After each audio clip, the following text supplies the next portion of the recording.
ರಾಘವೇಂದ್ರ ಸ್ವಾಮಿ ಅವ್ರನ್ನ ಕೆಲವರು ಆಂಧ್ರದವ್ರು ಅಂತಾರೆ, ಕೆಲವರು ಕರ್ನಾಟಕದವ್ರು ಅಂತಾರೆ. ಆಕ್ಚುಲಿ ಅವ್ರು ಎಲ್ಲಿ ಅವರು? ತಿಮ್ಮಣ್ಣ ಭಟ್ರ ದಂಪತಿಗಳಿಗೆ ಇನ್ನೂ ಒಂದು ಮಗು ಬೇಕು ಅಂತ ಆಸೆ ಆಗುತ್ತೆ. ಶ್ರೀನಿವಾಸನ ಹತ್ರ ಮೊರೆ ಹೋಗ್ತಾರೆ, ಮಗು ಬೇಕು ಅಂತ. ಆಗ ಒಂದು ದಿನ ರಾತ್ರಿ ಈ ದಂಪತಿಗಳು ಮಲಗಿದ್ದಾಗ ತಿಮ್ಮಣ್ಣ ಭಟ್ರ ಕನಸಲ್ಲಿ ಬಂದು ಶ್ರೀನಿವಾಸ ಭಗವಂತ ವೆಂಕಟೇಶ್ವರ ಸ್ವಾಮಿ ಹೇಳ್ತಾರೆ, ನಿನಗೆ ಈಗ ಹುಟ್ಟತಕ್ಕಂತ ಮಗು ಏನಿದೆ ಅಲ್ಲ, ಆ ಮಗು ಹುಟ್ಟೋದು ಲೋಕ ಕಲ್ಯಾಣಕ್ಕಾಗಿ, ಜನರಿಗೋಸ್ಕರ ಹುಟ್ಟಿರ್ತಕ್ಕಂಥ ಮಹಾನ್ ಚೇತನ ಅದು ಅಂತ. ಕಾಂಚೀಪುರಂ ಹತ್ರ ಭುವನಗಿರಿಯಲ್ಲಿ ರಾಘವೇಂದ್ರ ಸ್ವಾಮಿಗಳ ಜನನ ಆಗಿತ್ತು.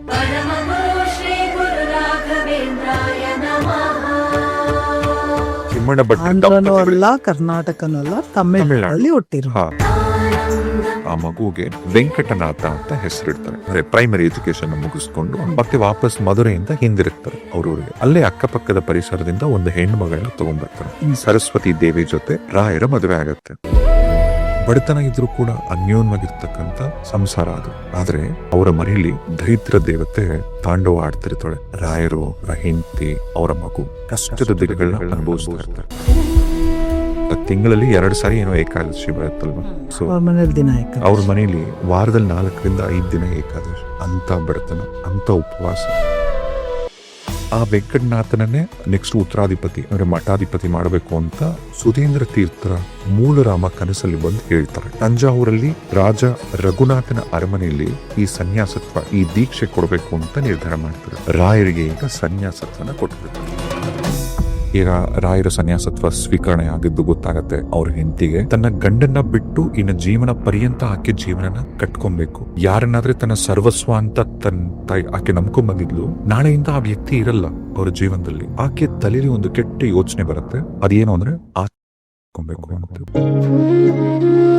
ಒಂದು ಬಾವಿಲಿ ಹಾರಿ ಆಕೆ ಪ್ರಾಣ ಕಳ್ಕೊಂಡ್ಬಿಡ್ತಾಳೆ. ಅದೇ ರಾಯರು ಕಮಂಡಲದಿಂದ ನೀರನ್ನ ತಗೊಂಡು ಆಕೆ ಮೇಲನ್ನ ಹಾಕಿ ಆಕೆಗೆ ಮೋಕ್ಷ ಕೊಡಿಸ್ತಾರೆ.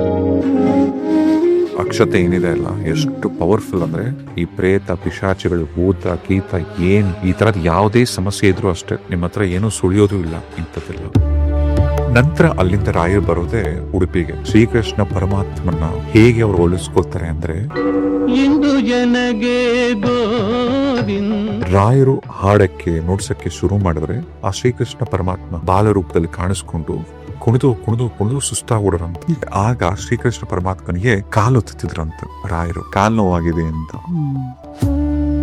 ನಂತರ ರಾಯರು ಶಿಬಿರದ ಹತ್ರ ಒಂದು ಸಣ್ಣ ಹನುಮಂತನ ದೇವಸ್ಥಾನ ಇರುತ್ತೆ. ದೇವಸ್ಥಾನದ ಗರುಡಗಂಬ ಇರುತ್ತಲ್ಲ, ಅಲ್ಲಿ ಯಾರೋ ಒಬ್ಬ ವ್ಯಕ್ತಿ ನಿಂತಿರ್ತಾರೆ. ರಾಯರು ಕೇಳ್ತಾರೆ, ನೀವಿಲ್ಲಿ ಏನ್ ಮಾಡ್ತಾ ಇದೀರಾ? ನೀವೇ ಬರಕ್ ಹೇಳಿದ್ರೆ ಅದಕ್ಕೆ ಬಂದಿದ್ದೀನಿ ಅಂತ. ಇದು ಯಾರಿಗೂ ಅರ್ಥ ಆಗಲ್ಲ. ಆಗ ರಾಯರು ನಗ್ತಾ ಹೇಳ್ತಾರೆ, ನಾಳೆ ನೈವೇದ್ಯಕ್ಕೆ ಏನಾದ್ರೂ ತಗೊಂಬನ್ನಿ ಅಂತ ಹೇಳಿದಾಗ ಆತ ಮಾರನೇ ದಿನ ಸಾಸಿವೆ ಕಾಳಿನ ತರ್ತಾನೆ. ಚತುರ್ಮಾಸದಲ್ಲಿ ಆಗ ಅಡಿಗೆ ಸಾಸಿವೆನ ಬಳಸೋ ಹಂಗಿಲ್ಲ. ಆದ್ರೆ ರಾಯರು ಮಾತ್ರ ಹೇಳ್ತಾರೆ ಅಡಿಗೆಯವರಿಗೆ ಸಾಸಿವೆ ಹಾಕಿ ಮಾಡಿ ಅಂತ ಅಂದ್ಬಿಟ್ಟು. ಆಮೇಲೆ ಗೊತ್ತಾಗತ್ತೆ ಆ ತಂದ್ಕೊಟ್ಟಂತ ವ್ಯಕ್ತಿ ಇನ್ಯಾರು ಅಲ್ಲ, ಇವರು ವ್ಯಾಸತೀರ್ಥರಾಗಿದ್ದಾಗ ಅವರಿಗೆ ಸಿಕ್ಕಂತವ್ರೆ ಕನಕದಾಸರು. ಕನಕದಾಸರೇ ಈ ಜನ್ಮದಲ್ಲಿ ಆ ವ್ಯಕ್ತಿ ರೂಪದಲ್ಲಿ ಕಾಣಿಸ್ಕೋತಾರೆ. ನೀವು ವೃಂದಾವನ ಪ್ರದಕ್ಷಿಣೆ ಮಾಡೋ ಟೈಮಲ್ಲಿ ನೀವು ನರಸಿಂಹನ ಗಮನಿಸ್ತೀರಾ, ರಾಮನ ಗಮನಿಸ್ತೀರಾ, ಕೃಷ್ಣನ ಗಮನಿಸ್ತೀರಾ. ನಿಮ್ಮ ಪಾಪ ಕರ್ಮಗಳನ್ನ ತೊಳೆಯೋದು ನರಸಿಂಹ, ನಿಮ್ಮ ಬಡತನನ ನಿವಾರಣೆ ಮಾಡೋದು ಆ ಶ್ರೀರಾಮ, ನಿಮಗೆ ಮದುವೆ ಆಗಿಲ್ಲ, ಮಕ್ಕಳಾಗಿಲ್ಲ ಕೂಡ ಇದನ್ನ ಬಗೆಹರಿಸೋದು ಶ್ರೀಕೃಷ್ಣ ಪರಮಾತ್ಮ. ಮಂಚಾಲೆ ಏನು ಈ ಗ್ರಾಮ ಇತ್ತಲ್ಲ, ಇಲ್ಲಿ ಬಂದು ಆಗ ನಿರ್ಧಾರ ಮಾಡ್ತಾರೆ ಬೃಂದಾವನ ಪ್ರವೇಶ ಮಾಡಬೇಕು ಅಂತ. ಇಂಥ ಸಂದರ್ಭಗಳಲ್ಲಿ ಮಂಚಾಲೆನೇ ಯಾಕೆ ಆಯ್ಕೆ ಮಾಡ್ಕೊಂಡ್ರು, ವೃಂದಾವನಕ್ಕೆ ಪ್ರದಕ್ಷಿಣೆ ಮಾಡಬೇಕು ಅಂತ ಹೋದಾಗ ಎಷ್ಟೊಂದ್ಸರಿ ಡೌಟ್ ಇರುತ್ತೆ ಜನಕ್ಕೆ, ಎಷ್ಟು ಪ್ರದಕ್ಷಿಣೆ ಮಾಡಬೇಕು ಅಂತ. ಶರಣು ಶರಣು ಶರಣು ಗುರು ರಾಘವೇಂದ್ರ ಶರಣು. ನಮಸ್ಕಾರ, ರಾಜೇಶ್ ರಿವಿಲ್ಸ್ಗೆ ಸ್ವಾಗತ. ರಾಜೇಶ್ ಅವ್ರ ಜೊತೆ ಇನ್ನೊಂದು ಪಾಡ್ಕಾಸ್ಟ್ ಮಾಡುವಂತಹ ಅವಕಾಶ ಪುನಃ ನನಗೆ ಸಿಕ್ಕಿದೆ. ಮೊದಲು ನಾವು ಮಾಡಿದ್ದು ಅವರ ಅತ್ಯಂತ ಪ್ರಿಯವಾದ ದೇವರು ಶ್ರೀನಿವಾಸನ ಬಗ್ಗೆ. ಸೊ ಈಗ ಅವರ ಇನ್ನೊಂದು ಪ್ರಿಯವಾದ ದೇವರು ರಾಘವೇಂದ್ರ ಸ್ವಾಮಿಯವರ ಬಗ್ಗೆ ಒಂದು ಪಾಡ್ಕಾಸ್ಟ್ ಮಾಡುವ ಅಂತ ಡಿಸೈಡ್ ಮಾಡಿ ಇವತ್ತು ಸ್ಟಾರ್ಟ್ ಮಾಡ್ತಾ ಇದ್ದೀವಿ. Welcome to your own podcast Rajesh. Thank you Pallavi, thank you for doing this. Privilege ನಂದು. ಸೊ ಇವತ್ತು ನಾವು ರಾಯರ ಬಗ್ಗೆ ಮಾತಾಡ್ತೀವಿ. ರಾಯರ ಮಹಿಮೆ, ರಾಯರ ಬಗ್ಗೆ ಒಂದ-ಎರಡ. ದಯವಿಟ್ಟು ಈ ಪಾಡ್ಕಾಸ್ಟ್ ಅಲ್ಲಿ ಈಗ ನಾವು ಮಾತಾಡ್ತಕ್ಕಂಥ ನಮ್ಮ ಈ ವಿಚಾರಗಳೆಲ್ಲ ಏನಿರುತ್ತಲ್ಲ, ಯಾವ್ದಾದ್ರು ಹಂತದಲ್ಲಿ ನಿಮಗೇನಾದ್ರೂ ತಪ್ಪು ಅಂತ ಅನ್ಸಿದ್ರೆ, ಸಂಬಂಧಪಟ್ಟಂತ ವಿಚಾರ ಆಗ್ಬೋದು ಅಥವಾ ಕೆಲವೊಂದು ಪದಗಳ ಜೋಡಣೆ ಆಗ್ಬೋದು, ದಯವಿಟ್ಟು ಇಸ್ವಿಗಳಾಗ್ಬೋದು ಅಥವಾ ಏನೇ ಆಗಲಿ ಆ ಥರದ್ದು ಏನ್ ತಪ್ಪಿದ್ರು ದಯವಿಟ್ಟು ನಿಮ್ಮ ಹೊಟ್ಟೆಗೆ ಹಾಕೊಳ್ಳಿ. ಕ್ಷಮೆ ಇರ್ಲಿ. ಕ್ಷಮೆ ಇರ್ಲಿ ನಿಜವಾಗ್ಲು. ಏನೇ ತಪ್ಪು ಮಾಡಿದ್ರು ಗೊತ್ತಿಲ್ಲದೆ ಮಾಡಿರೋದು, ಸೊ ಇಂಟೆನ್ಷನ್ ಭಗವಂತನ ವಿಚಾರವಾಗಿ ನಾವು ಮಾತಾಡ್ತಿದ್ದೀವಿ ಈಗ. ಸೊ ಶುರು ಮಾಡುವ. ಹ್ಮ್. ಪೂಜ್ಯಾಯ ರಾಘವೇಂದ್ರಾಯ ಸತ್ಯ ಧರ್ಮ ವ್ರತಾಯ ಚ ಭಜತಾಂ ಕಲ್ಪವೃಕ್ಷಾಯ ನಮತಾಂ ಕಾಮಧೇನವೇ ನಮಃ. ಇದನ್ನ ನಾವು ತುಂಬಾ ವರ್ಷಗಳಿಂದ ಕೇಳ್ಕೊಂಡು ಬಂದಿದ್ದೀವಿ. ಸೊ ತುಂಬಾ ಜನ ಇದನ್ನ ಹೇಳ್ತಾರೆ ಕೂಡ. ಇದ್ರ ಅರ್ಥ ಬೇಕು, ಇವತ್ತು ನೀವು ವಿವರಿಸ್ಬೇಕು. ನೋಡಿ, ಇವತ್ತು ನಾವು ಈಗ ಪಾಡ್ಕಾಸ್ಟ್ ಮಾಡ್ತಿರೋದು ಕೂಡ ಗುರುವಾರ ಮಧ್ಯಾಹ್ನ, ಈಗ 2 ಗಂಟೆ ಟೈಮ್. ಈಗ ಗುರುವಾರನೇ ಪಾಡ್ಕಾಸ್ಟ್ ಮಾಡ್ತಿದ್ವಿ. ಅಂಡ್ ರಾಯರ ಒಂದು ಏನೀಗ ನಾವು ಹೇಳಿದ್ವಿ, ಪೂಜ್ಯಾಯ ರಾಘವೇಂದ್ರಾಯ ಸತ್ಯ ಧರ್ಮವ್ರತಾಯ ಚ ಭಜತಾಂ ಕಲ್ಪವೃಕ್ಷಾಯ ನಮತಾಂ ಕಾಮಧೇನವೇ. ಯಾರಾದ್ರೆ ರಾಯರ್ನ ಪೂಜಿಸ್ತಾರೆ, ಪೂಜ್ಯಾಯ ರಾಘವೇಂದ್ರಾಯ ಸತ್ಯ ಧರ್ಮವ್ರತಾಯ ಚ, ಸತ್ಯದಿಂದ ಧರ್ಮದಿಂದ ನಡ್ಕೋತಾರೆ ಅಂತವರಿಗೆ, ಪೂಜ್ಯಾಯ ರಾಘವೇಂದ್ರಾಯ ಸತ್ಯ ಧರ್ಮವ್ರತಾಯ ಚ ಭಜತಾಂ ಕಲ್ಪವೃಕ್ಷಾಯ, ನನ್ನ ಭಜಿಸಿದ್ರೆ ನಾನ್ ನಿಮಗೆ ಕಲ್ಪವೃಕ್ಷ, ನಮತಾಂ ಕಾಮಧೇನುವೆ, ನನ್ನ ನಮಿಸಿದ್ರೆ ನಾನ್ ನಿಮಗೆ ಕಾಮಧೇನು ಆಗ್ತೀನಿ ಅಂತ ಅದರ. ಸೊ ಕಲ್ಪವೃಕ್ಷ ಕಾಮಧೇನು ಎರಡು ಒಂದೇ ಅಲ್ಲ? ಓಕೆ, ಈಗ ಕಲ್ಪವೃಕ್ಷ ಬೇರೆ, ಕಾಮಧೇನು ಬೇರೆ. ರಾಯರ್ನ ಸತ್ಯ ಧರ್ಮದಿಂದ ನಡ್ಕೊಂಡು ಹೀಗೆ ನೀವು ರಾಯರ್ನ ಭಜಿಸಿದ್ರೇನೆ ಕಲ್ಪವೃಕ್ಷ ಆಗ್ತೀನಿ ಅಂತ. ಕಲ್ಪವೃಕ್ಷದ ಅರ್ಥ ಏನು ಅಂದ್ರೆ ಕೇಳೋದನ್ನೆಲ್ಲ ಕೊಡ್ತಕ್ಕಂಥ ಮರ ಕಲ್ಪವೃಕ್ಷ. ವೃಕ್ಷ, ವೃಕ್ಷ is ಮರ. ನಮತಾಂ ಅಂದ್ರೆ, ನಮತಾಂ ಕಾಮಧೇನುವೆ ಅಂದ್ರೆ ಸಿಂಪಲ್ ನೋಡಿ. ಕಲ್ಪವೃಕ್ಷ ಅಂದ್ರೆ ನೀವ್ ಏನ್ ಬೇಕೋ ಕೇಳಿ, ಅದನ್ನ ಕರುಣಿಸ್ತೀನಿ ನಾನು, ಕಲ್ಪವೃಕ್ಷವಾಗ್ತೀನಿ ನಾನು. ನಮತಾಂ ಕಾಮಧೇನುವೆ, ನನ್ನ ಹತ್ರ ಬಂದು ನನ್ನ ನಮಿಸ್ದಾಗ ನಾನ್ ನಿಮಗೆ ಕಾಮಧೇನು ಆಗ್ತೀನಿ. ಕಾಮಧೇನು ಅಂದ್ರೆ ಅದರ ಅರ್ಥ ನಿಮಗೇನು ಒಳ್ಳೇದು ಅದನ್ನೇ ನಾನು ಕೊಡ್ತೀನಿ ಅಂತ. ಓ, ಈ ತರ ಡಿಫ್ರೆನ್ಸ್ ಇದೆ. ಖಂಡಿತ. ಕಲ್ಪವೃಕ್ಷ ಅಂದ್ರೆ ಕೇಳದನ್ನೆಲ್ಲ ಕೊಡತ್ತೆ. ಈಗ ಸಿಂಪಲ್, ಈಗ ಈಗ ನೀವು ತಮ್ಮನ ಹತ್ರ, ನಿಮ್ಮ ಅಮ್ಮನ ಹತ್ರ ಹೋಗ್ಬಿಟ್ಟು ಮಕ್ಕಳಾಗಿದ್ದಾನೆ, ನಾನು ಚಾಕ್ಲೇಟ್ ಬೇಕು ಅಂತ ನೀವು ಹಠ ಮಾಡ್ತೀರ. ನಿಮ್ಮಮ್ಮ ಏನ್ ಮಾಡ್ತಾರೆ, ನೀವು ಹಠ ಮಾಡ್ತಾ ಇದ್ರೆ ಏನ್ ಮಾಡ್ತಾರೆ, ಕೊಡಿಸ್ತಾರೆ. ಏನಕ್ಕೆ, ಮಗು ಹಠ ಮಾಡ್ತಿದೆ ಅಂತ. ಆದ್ರೆ ಈಗ ಕಲ್ಪವೃಕ್ಷ ಅಂದ್ರೆ ಉದಾಹರಣೆಗೆ, ಈಗ ನೀವು ಒಂದು ಭಗವಂತನ ಮಧ್ಯೆ ಹೋಗ್ಬಿಟ್ಟು, ಈಗ ಎಷ್ಟೋ ಸಂದರ್ಭಗಳಲ್ಲಿ ನೀವು ಒಬ್ಬರನ್ನ ಪ್ರೀತಿಸ್ತೀರಾ, ಮದ್ವೆ ಆಗ್ಬೇಕು ಅಂತೆಲ್ಲ ಡಿಸೈಡ್ ಆಗ್ತೀರಾ, ಆದ್ರೆ ಆ ವ್ಯಕ್ತಿ ಜೊತೆ ನಿಮಗೆ ಸಂಬಂಧಗಳು ಬರಲ್ಲ. ಅಂತ ಟೈಮಲ್ಲಿ ಏನಂತೀರಾ, ಅಯ್ಯೋ ಭಗವಂತ, ನಾನು ನಿನ್ನ ನಮ್ದೆ, ತುಂಬಾ ನಮ್ದೆ, ನೀನ್ ನನಗೆ ಈ ಕೆಲಸ ಮಾಡ್ಕೊಡ್ಲಿಲ್ಲ. ಎಷ್ಟೋ ಜನ ಕೆಲವರು ಭಗವಂತನ ತುಂಬಾ ಏನೇನೋ ಕೋರಿಕೆಗಳು ಇಟ್ಬಿಡ್ತಾರೆ. ಕೆಲವೊಂದ್ಸಾರಿ ಅದು ಒಳ್ಳೇದಿರಲ್ಲ, ಆಗಲ್ಲ ಅದು ನಿಮಗೆ. ಅವಾಗ ಭಗವಂತನಿಂದ ಅವ್ರು ದೂರ ಹೋಗ್ತಾರೆ. ಆಕ್ಚುಲಿ ಅವಾಗ್ಲೇ ಅವ್ರು ಭಗವಂತನಿಗೆ ಹತ್ತಿರವಾಗ್ಬೇಕಾಗತ್ತು. ಎಷ್ಟೋ ಜನ ನೀವು ಇಷ್ಟಪಟ್ಟಂತ ಒಬ್ಬ ವ್ಯಕ್ತಿನ ಪ್ರೀತಿಸ್ತೀರಾ ಅಂತ ಇಟ್ಕೊಳ್ಳಿ, ಅವ್ರ ಜೊತೆ ಮದುವೆ ಆಗ್ಬೇಕು ಅಂತ ಕನ್ಸ್ ಕಂಡಿರ್ತೀರ. ಭಗವಂತನ ಹತ್ರ ಹೋಗಿ ನೀವು ಅದೊಂದು ಪ್ರೇಯರ್ ಮಾಡಿ, ಭಗವಂತ ನಿನಗ್ ಬಿಟ್ಟಿದ್ದೀನಿ, ನಿನಗ್ ಸರಿ ತಪ್ಪು ನೀನ್ ನೋಡ್ಕೊ. ಸೊ ಕಲ್ಪವೃಕ್ಷ ಅಂದ್ರೆ ನೀನ್ ನಾನು ಹೋಗಿ ಮದುವೆ ಆಗ್ಲೇಬೇಕು ಅವನ್ನ ಅಂದಾಗ ಭಗವಂತ ಅದಕ್ಕೆ ಕರುಣಿಸ್ಬಿಡ್ತಾನೆ. ಜೀವನದಲ್ಲಿ ಕಾಮಧೇನು ಆಗು ಅಂತಂದ್ರೆ ಅವಾಗ ಭಗವಂತ ಯಾವ್ದು ಒಳ್ಳೇದು ಅದನ್ನು ಮಾತ್ರನೇ ಕೊಡೋದು. ಯಾಕಂದ್ರೆ ರಾಯರ ಯಾವುದೇ ಒಂದು ಫೋಟೋ ನೋಡಿ, ರಾಯರಿಂದ ಹಸು ಇರುತ್ತೆ, ಕಾಮಧೇನು ಇರುತ್ತೆ. ಹಸು ಅಂದ್ರೇನೆ ಅದು ಇಡೀ ಎಂಟೈರ್ ವಿಶ್ವದಲ್ಲೇ ಹಸುವಿಗೆ ತಾಯಿ. ಈಗ ನಮ್ಮ ತಾಯಿಗೆ ಎಷ್ಟು ನಾವು ಗೌರವಿಸ್ತೀವಿ ಅಂತ ಒಂದು ಸ್ಥಾನನ ಒಂದು ಹಸು ಕೊಡ್ತೀವಿ. ಅದು ಯಾಕಂದ್ರೆ ಹಸುವಿನ ಹಾಲು ತಾಯಿ ಹಾಲಿನಷ್ಟೇ ಶ್ರೇಷ್ಠ. ಸೊ ಹಾಗೆ ರಾಯರು ಕಾಮಧೇನು ಆಗ್ತಾರೆ. ಇನ್ನು ಕಲ್ಪವೃಕ್ಷ, ಕಾಮಧೇನು ಮತ್ತೆ ಹೇಗೆ ರಾಯರ ಅನುಗ್ರಹ ಪಡೆಯುವುದು ಅಂದ್ರೆ, ಈಗ ನೀವು ರಾಯರ ಪೂಜೆ ಮಾಡಲ್ಲ, ಅಥವಾ ಮಠಕ್ಕೆ ಹೋಗಲ್ಲ, ಬೃಂದ ಏರಿಕೆ ಮಂತ್ರಾಲಯಕ್ಕೆ ಹೋಗಲ್ಲ, ಎಲ್ಲೂ ಹೋಗದೆ ಎಲ್ಲೂ ವಿಸಿಟ್ ಮಾಡಿದ್ರೆ ರಾಯರನ್ನ ನಾನು ಪೂಜಿಸ್ತೀನಿ, ಕಣ್ಮುಚ್ಕೊಂಡು ರಾಯರೇ ಅಂತ ಅಂತೀನಿ, ನನಗೆ ರಾಯರು ಕೇಳಿದ್ದನ್ನ ಕೊಡ್ತಾರೆ ಅಂತ ನೀವು ಅನ್ಕೋತಿದ್ರೆ ಖಂಡಿತ ಕೊಡ್ತಾರೆ, ಇಲ್ಲ ಅಂತಲ್ಲ. ಅಲ್ಲಿ ಕಲ್ಪವೃಕ್ಷ ಆಗ್ತಾರೆ, ನೀವು ಕೇಳಿದ್ದೆಲ್ಲ ಡೆಫಿನೆಟ್ಲಿ ಕೊಡ್ತಾರೆ. ಆದ್ರೆ ಕಾಮಧೇನು ಆಗ್ಬೇಕು ಅಂದ್ರೆ ಬನ್ನಿ ಮಂತ್ರಾಲಯಕ್ಕೆ, ಅಥವಾ ಹತ್ತಿರದಲ್ಲೇ ಇರ್ತಕ್ಕಂಥ ಪ್ರತಿ ಊರಿಗಲ್ಲೂ ರಾಯರ ಮಠ ಇದೆ, ಒಂದ್ಸರಿ ಬನ್ನಿ. ವೃಂದಾವನದಲ್ಲಿ ರಾಯರ ಪ್ರದಕ್ಷಿಣೆ ಮಾಡಿ, ರಾಯರಿಗೆ ಒಂದು ಸರಿ ನಾನು ಶರಣು ರಾಯರೇ ನಿಮಗೆ ಅಂತ ಅನ್ನಿ, ಆಗ ಭಗವಂತ ಕಾಮಧೇನುವಾಗಿ ನಿಮ್ಮ ಜೊತೆಗಿರ್ತಾರೆ. ರಾಘವೇಂದ್ರ ಸ್ವಾಮಿಯನ್ನ ಯಾಕೆ ಗುರುವಾರದಂದೇ ಎಲ್ಲರೂ ಹೋಗ್ಬಿಟ್ಟು ಪೂಜಿಸೋದು ಜಾಸ್ತಿ? ಯಾಕಂದ್ರೆ ನೀವು ನೋಡಿ, ಎಲ್ಲಾ ಟೆಂಪಲ್ಸ್ ಗುರುವಾರ ರಶ್, ಆಲ್ಮೋಸ್ಟ್ ಆಲ್ ರಾಘವೇಂದ್ರ ಮಠಗಳು. ಬಾಕಿ ದಿನ ಸ್ವಲ್ಪ ಖಾಲಿ ಇರುತ್ತೆ. ಸೊ ಯಾಕೆ ಗುರುವಾರನೇ ಶ್ರೇಷ್ಠ? ಗುರುವಾರ ಹೆಸರಲ್ಲೇ ಇದೆ ನೋಡಿ, ಗುರು ರಾಯರು, ಗುರು ರಾಘವೇಂದ್ರರು, ಗುರುವಿನ ವಾರ. ಗುರು ಅಂದ್ರೆ ಯಾರು? ಬೃಹಸ್ಪತಿ. ನಮ್ಮ ಅಸ್ಟ್ರಾಲಜಿ, ನಮ್ಮ ಪ್ಲಾನೆಟ್ಸ್ ಅಲ್ಲೂ ಕೂಡ ಗುರು ಅಂತ ಏನ್ ಕರಿತೀವಲ್ಲ, ಬೃಹಸ್ಪತಿ ವಾರ ಗುರುವಾರ. ಅಂಡ್ ಎಲ್ಲದಕ್ಕಿಂತ ಹೆಚ್ಚಾಗಿ ರಾಯರಿಗೆ ಯಾಕೆ ಗುರುವಾರನೇ ಪ್ರಿಯ ಅಂದ್ರೆ, ಗುರುವಾರ ಬಂದು ವಿಷ್ಣುವಿಗೆ ಪ್ರಿಯವಾದಂತ ದಿನ. ಗುರುವಾರ ವಿಷ್ಣುಗೆ. ಗುರುವಾರ ವಿಷ್ಣುವಿಗೆ, ಮತ್ತೆ ಶನಿವಾರ ಅಂತ ಕೇಳ್ಪಟ್ಟು. ಶನಿವಾರ ನವಗ್ರಹಗಳಿಗೆ. ರಾಯರ್ನ ಗುರುವಾರ ಮತ್ತೆ ಶನಿವಾರ ವಿಶೇಷವಾಗಿ ಪೂಜಿಸ್ಬೇಕು, ಆರಾಧಿಸ್ಬೇಕು. ಶನಿವಾರ ಯಾಕೆ ಅಂದ್ರೆ ನೀವು ರಾಯರಿಗೆ ಯಾವಾಗ ಒಂದ್ಸರಿ ಕನೆಕ್ಟ್ ಆಗ್ತಿರಲ್ಲ, ನಿಮ್ಮ ಕರ್ಮ ಕೂಡ ಕಳೀತಾ ಬರ್ತಾನೆ ಭಗವಂತ.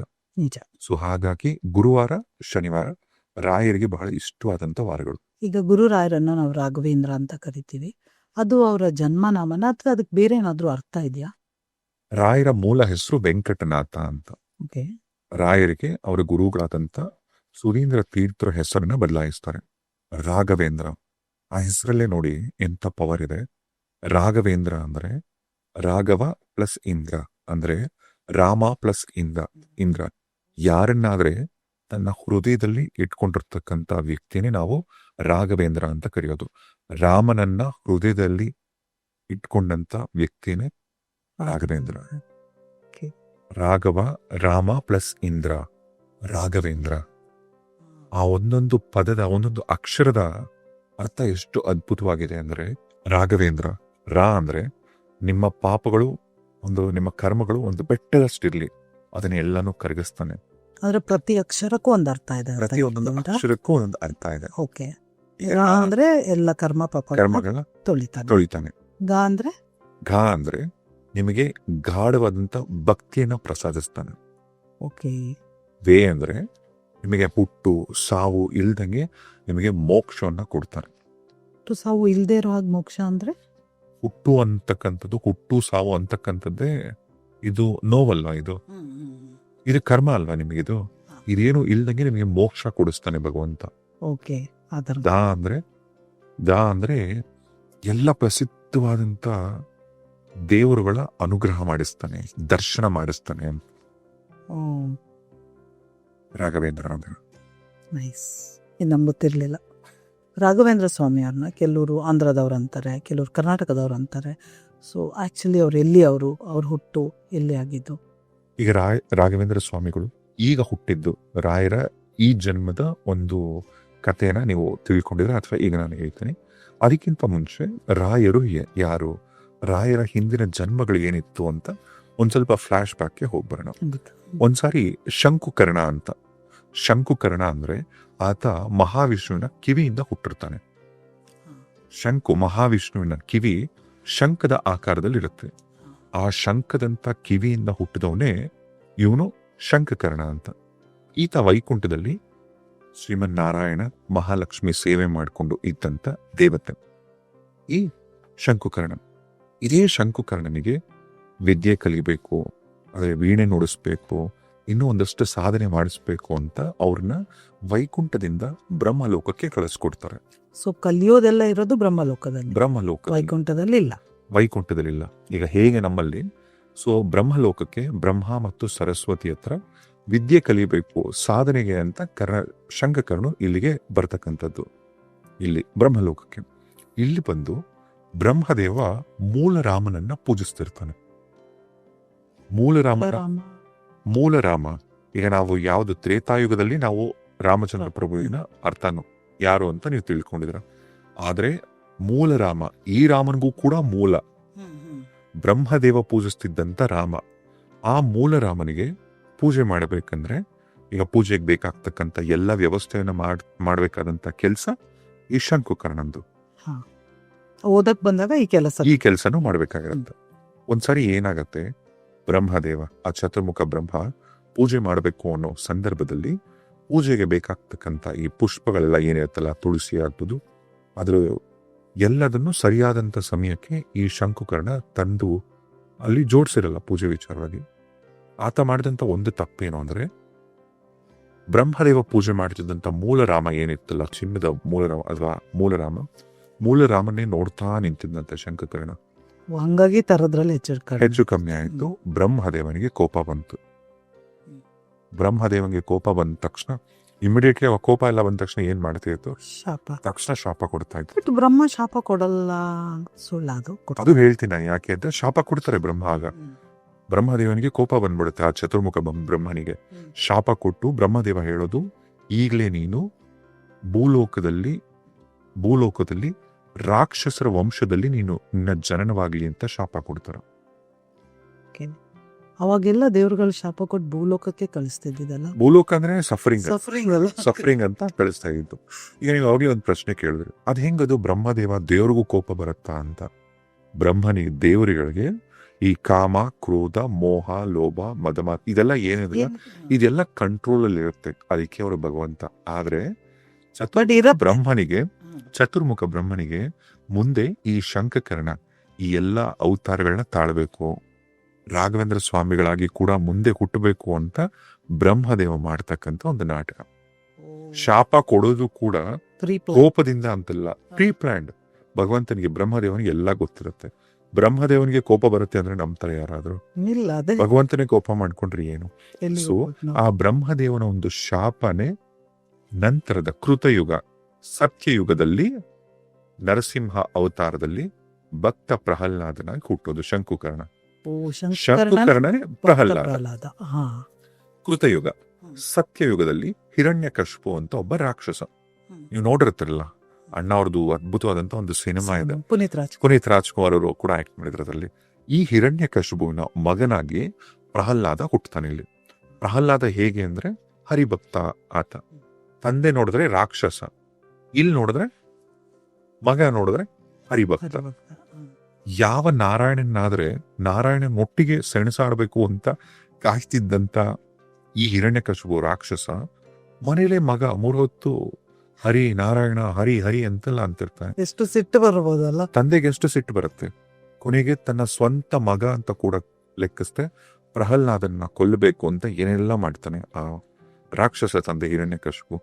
ಅವುಗಳ ಕೈಲಿ ಕಚ್ಚಿಸ್ತಾನೆ, ಸಾಯಲ್ಲ. ಬೆಂಕಿಗೆ ಹಾರಿಸ್ತಾರೆ, ಸಾಯಲ್ಲ. ಆನೆಯ ಕೈಲಿ ತುಳಿಸ್ತಾರೆ, ಸಾಯಲ್ಲ.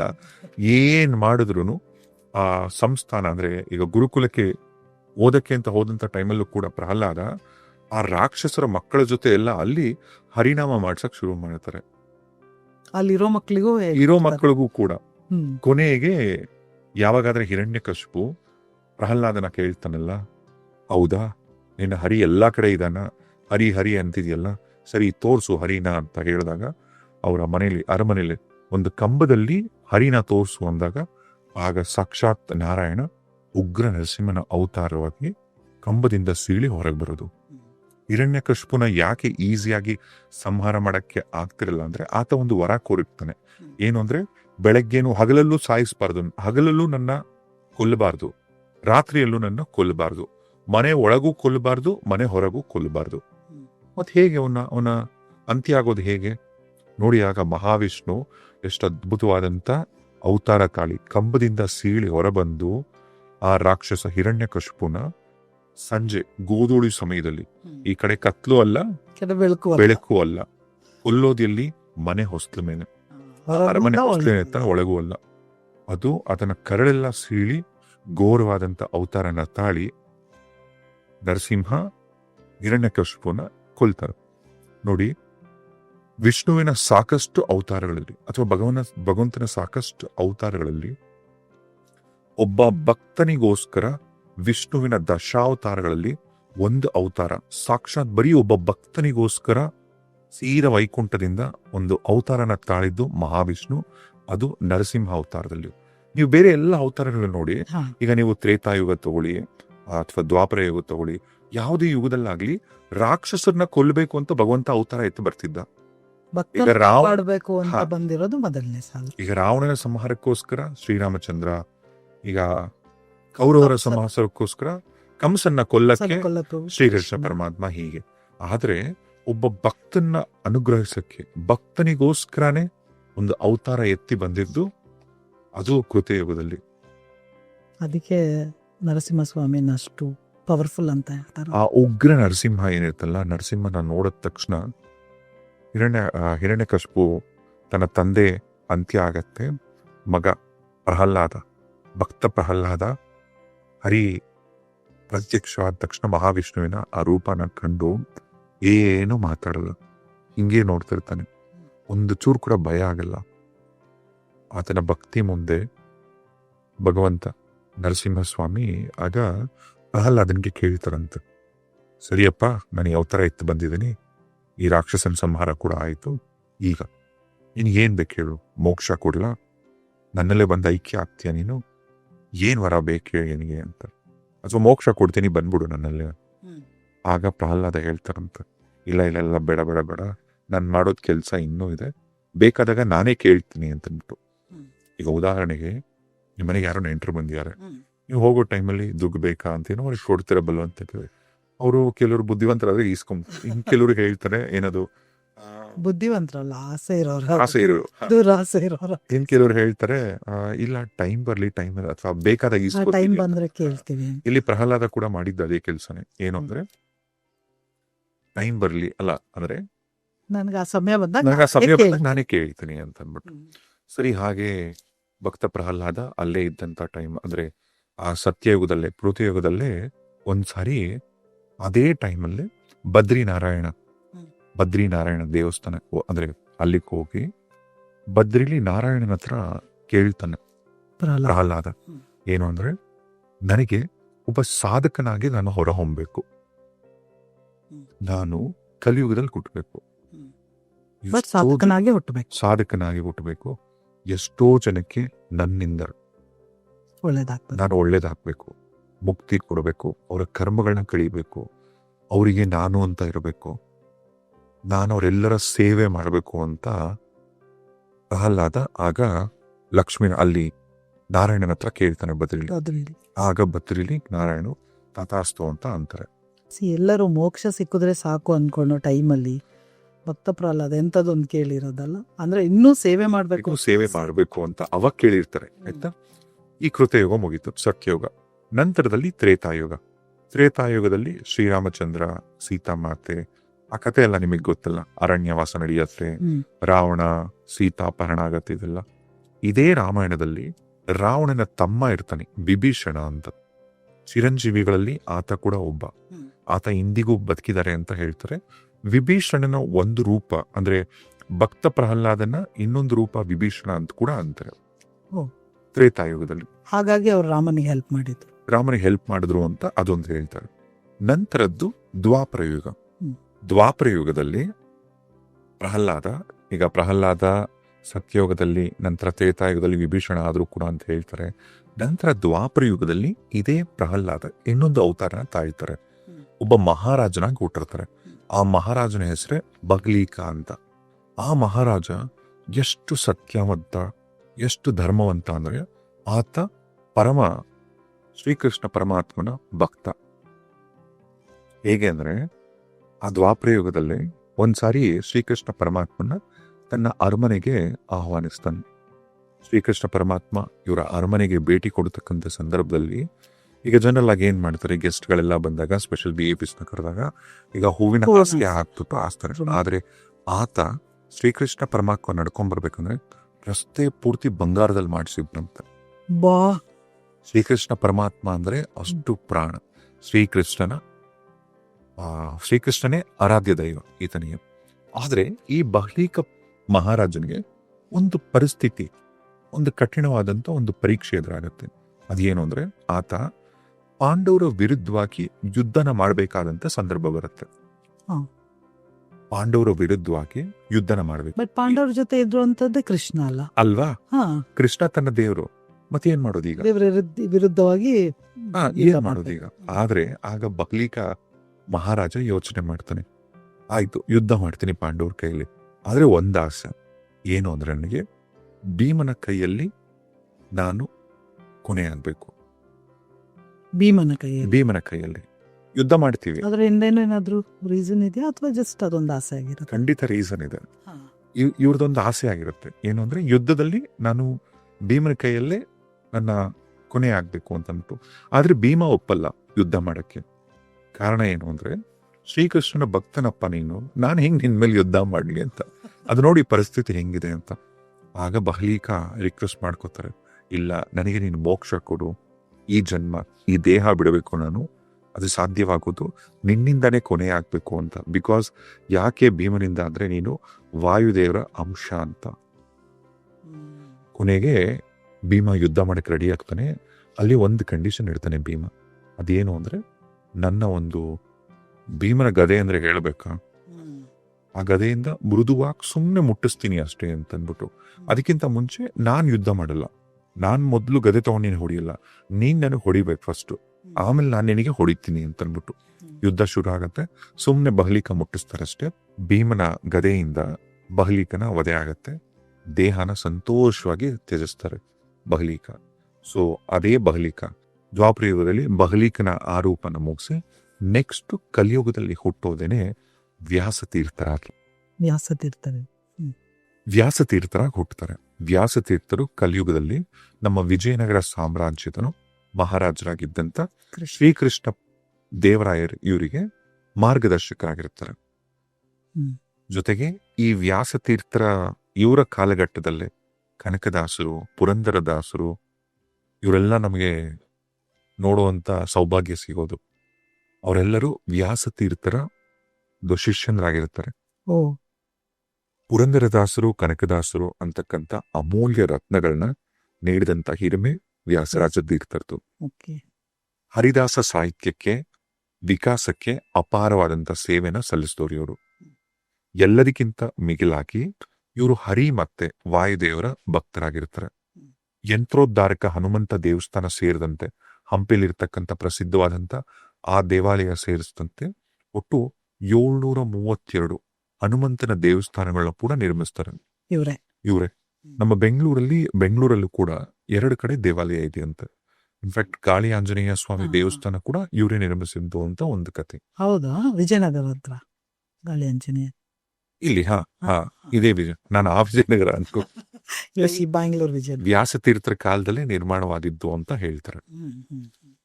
ಅಂತಹ ಮಹಾನ್ ವ್ಯಾಸತೀರ್ಥರೇ ಸುಮಾರು ಒಂದು 43 ವರ್ಷಗಳ ಆದ್ಮೇಲೆ ಕೊನೆಯದಾಗಿ ನಮ್ಮ ರಾಯರಾಗಿ, ರಾಘವೇಂದ್ರ ಸ್ವಾಮಿಗಳಾಗಿ, ವೆಂಕಟನಾಥನಾಗಿ ಜನ್ಮ ತಾಳ್ತಾರೆ. ಸೊ ರಾಘವೇಂದ್ರ ಸ್ವಾಮಿಗಳು ಹುಟ್ಟಿದ್ದು ನಮ್ಮ ಕರ್ನಾಟಕನ ಅಥವಾ ಆಂಧ್ರನ ಎಲ್ಲಿ? ಯಾಕಂದ್ರೆ ನಾನು ಎರಡೂ ಕೇಳ್ತಿರ್ತೀನಿ.